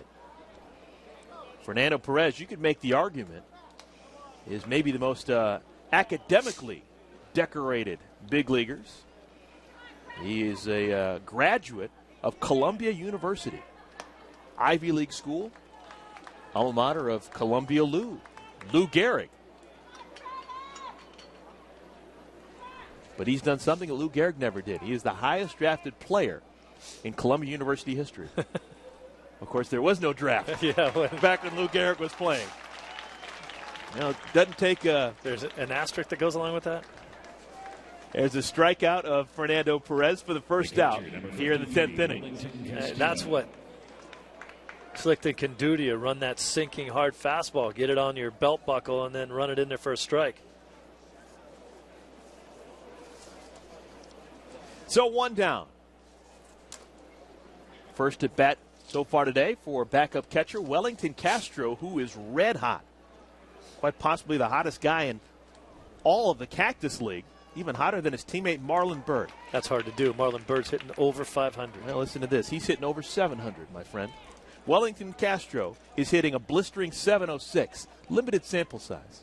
He's 12 for 17, but he's reached base safely in 10 of his last 11 plate appearances. Can he make it 11 of 12? No! Schlichting on the call. Travis Schlichting with a nice defensive play throws out Castro at first. Well, clearly Castro isn't hitting 700 based on his speed right here. Everybody else in baseball beats this out. Schlichting goes over there, bounces one. Well, that's just going to kill the batting average. He goes from 706 to 666 just like that. Nice play by Smith over there, though. Lost close to 50 points on the batting average with one swing of the bat. All right, 2 outs. Still nobody on, and Marlon Byrd still in the ball game as we play the 10th inning. And once again, Marlon Byrd needing that elusive base hit to get the batting average up to 500.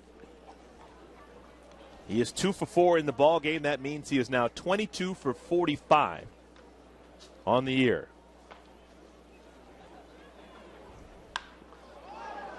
Skies it into center field.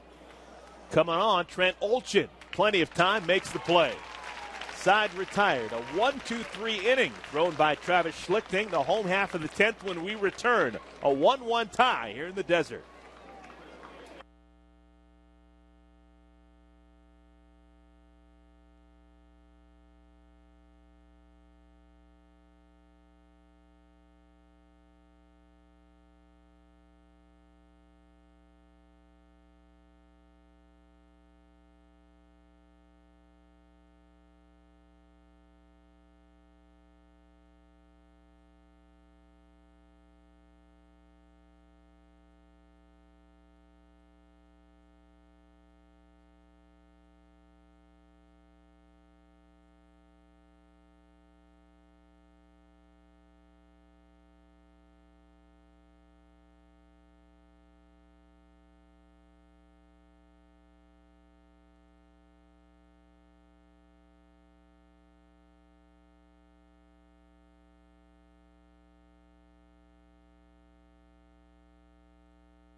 We're back here, home half of the 10th inning, a 1-1 tie.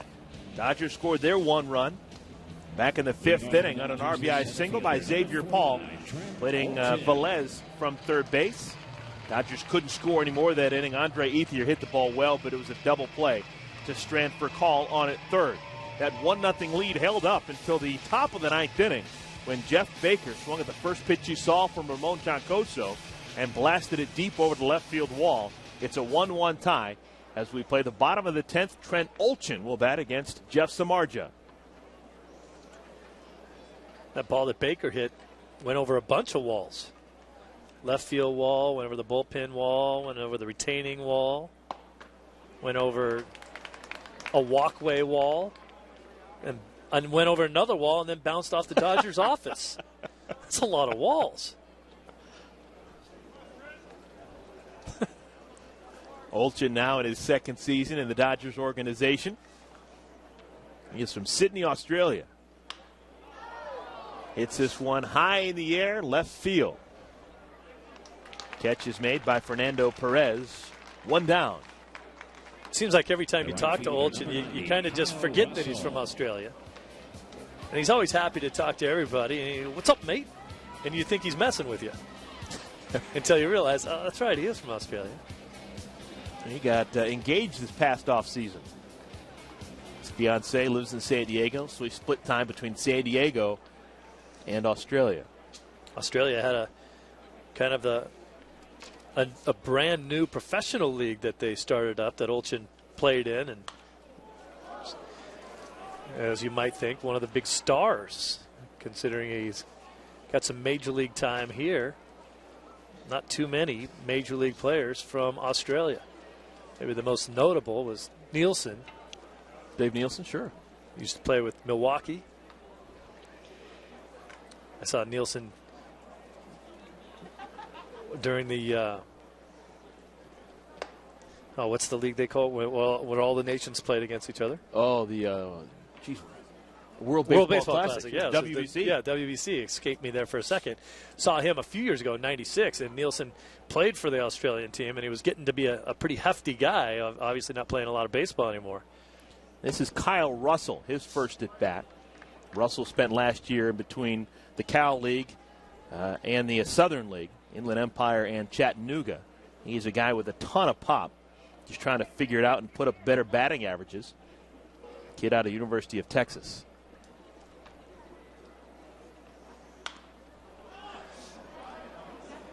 I asked Olchin if he had seen Nielsen, because Nielsen's still, the premier Australian pro baseball player, even though he's been done and gone out of the game for a number of years now. But he says he's a pretty big guy now. He says pushing over 300 pounds, he thinks. And Nielsen was a big guy, former catcher. There's been a couple pitchers, like the Graham Lloyds of the world. 2-2. Lifted out of play, right behind home plate. Kyle Russell, 6'5", 185 pounds, a lot of long levers. He's from Houston, Texas. Currently lives in Magnolia, Texas, just outside. It's a suburb of Houston. Told you went to the University of Texas.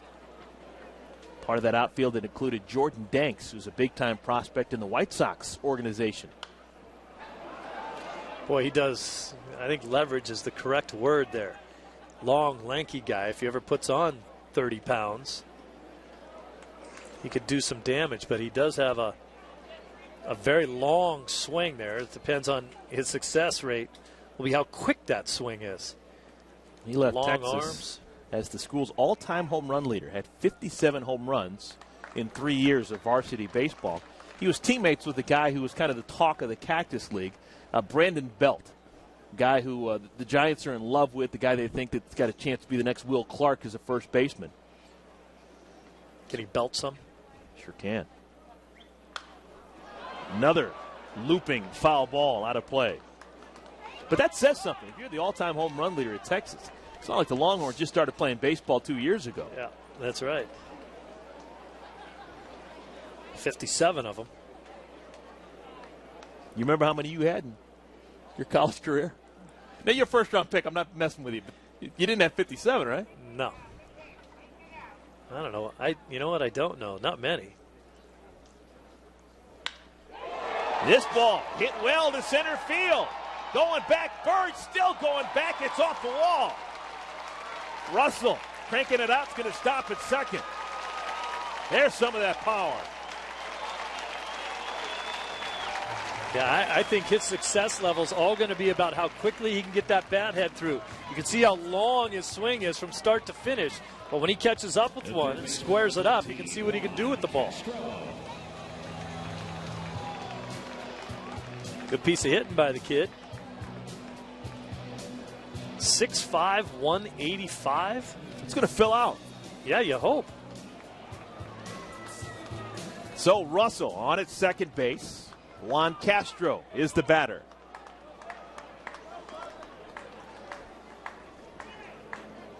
Castro came on and singled back in the 8th inning. Made it over to second before eventually having the inning draw to a close. Castro really doesn't have to do much with this at bat. He ought to be thinking about just hitting a nice soft liner right over Blake DeWitt's head. Stay on the ball, go up the middle the other way. Ball game's over if he does that. Good hitters count, 2-0. Castro came on, replacing Juan Uribe, who went 1 for 3 in his 3 at-bats against Ryan Dempster.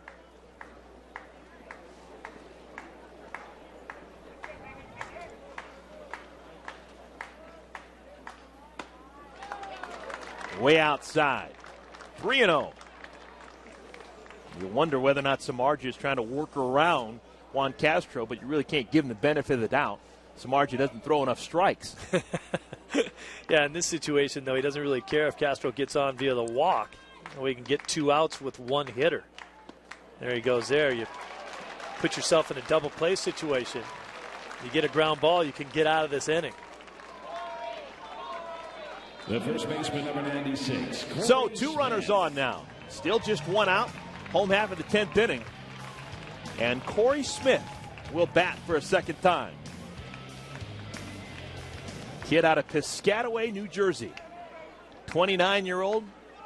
First-round pick of the Cleveland Indians back in 2011, springs ago. Has never tasted life in the big leagues, but a chance to make a difference here. High chopper. Barney keeps it on the infield. Everyone's going to be safe, but Barney kept the game alive. We talked about Darwin Barney early in the game, a little facetiously, just because he's from Oregon State, and that's where I went. But watch him take a peek at third right here. Knows he can't get it out at third, tries to go back to second, keeps the ball in the infield. That's a pretty heads-up play. You see, Kyle Russell was going to third on the play, but Barney thought, if I have a shot at third, that's where I got to go. Didn't have it. Spun around, tried to go to second. Everyone's safe, but that's just a base hit. Infield single for Corey Smith. So he has walked and singled in his 2 at-bats so far today. And now an opportunity to end it. Gabe Kapler, veteran trying to make this team. Bats with the bases loaded. Takes down low. Kapler's a veteran. You have to wonder if he's just going to try and wait out Samardzija here.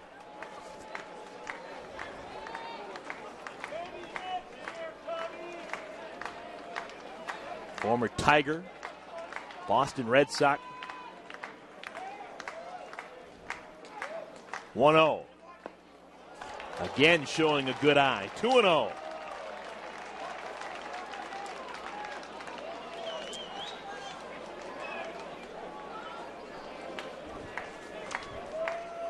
Kapler's such a great story. Actually retired. Became a hitting coach for a year. And then said, you know what, I'm still in pretty good shape. I think I want to come back and play again. 3-0.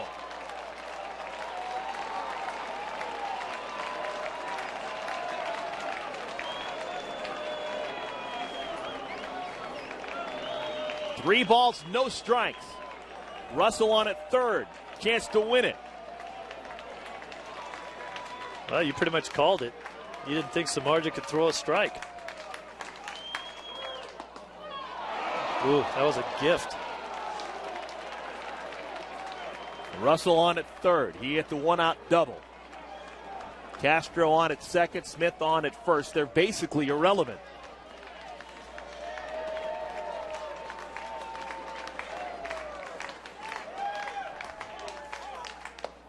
Oh! It's a strike. Home plate umpire Stephen Barga says it's a strike. I don't know. That might be too close to take right there with the bases loaded, but I think Kapler wants to hack if he gets his chance. Now he's going to see a strike here or else game's over.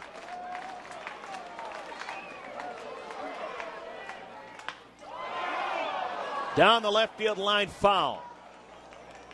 I told you a little bit about Kapler. He's 35 years old now. He's built like he's 25.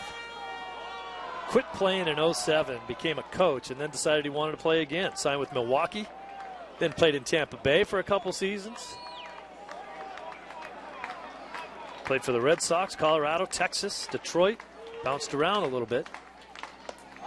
Got him. Samardzija. Good bit of pitching there. Battles back, was down in the count 3-0, but he strikes out Kapler for the second out. Battled all the way back. The catcher, number 93, Orlando Mercado. So now the infield's going to go back to their normal depth. And first at bat of the ball game, Orlando Mercado came on defensively an inning ago. And Mercado takes ball one.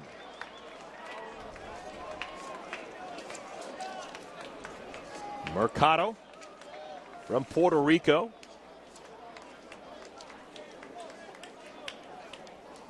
This is his first year in the Dodgers organization. Spent last year in the Atlanta Braves chain. 1 ball, 1 strike. Well, I knew the name. I believe his father was a big league catcher. Even played 7 games with the Dodgers in 1987. Mercado loops it into left center field. Coming on, Perez. Did he make it? No. Dodgers are going to win.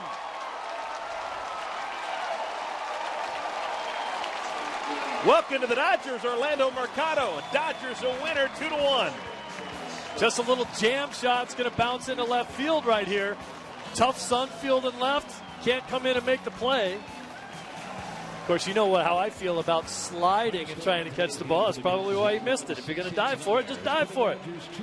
So a nice performance there by some of the younger Dodgers. Kyle Russell, named for the future, starts off this rally with the double straightaway center field and comes around on a little humpback single off the bat of Orlando Mercado. So the Dodgers win it 2-1. Dodgers 2 runs on 11 base hits to make a winner out of Travis Schlichting coming out of the bullpen. Not good for him. Travis Schlichting needed to have a good outing, lower that ERA a little bit, and Don Mattingly really likes the way he battles out there, so he's got a shot to make this club in that bullpen as well. Sure hope you enjoyed it. Dodgers not televised tomorrow. We'll see you again on Thursday. It's a 1:05 Pacific time start against the Colorado Rockies. For my partner, Steve Lyons, I'm Eric Collins. See you, everyone, from Camelback Ranch.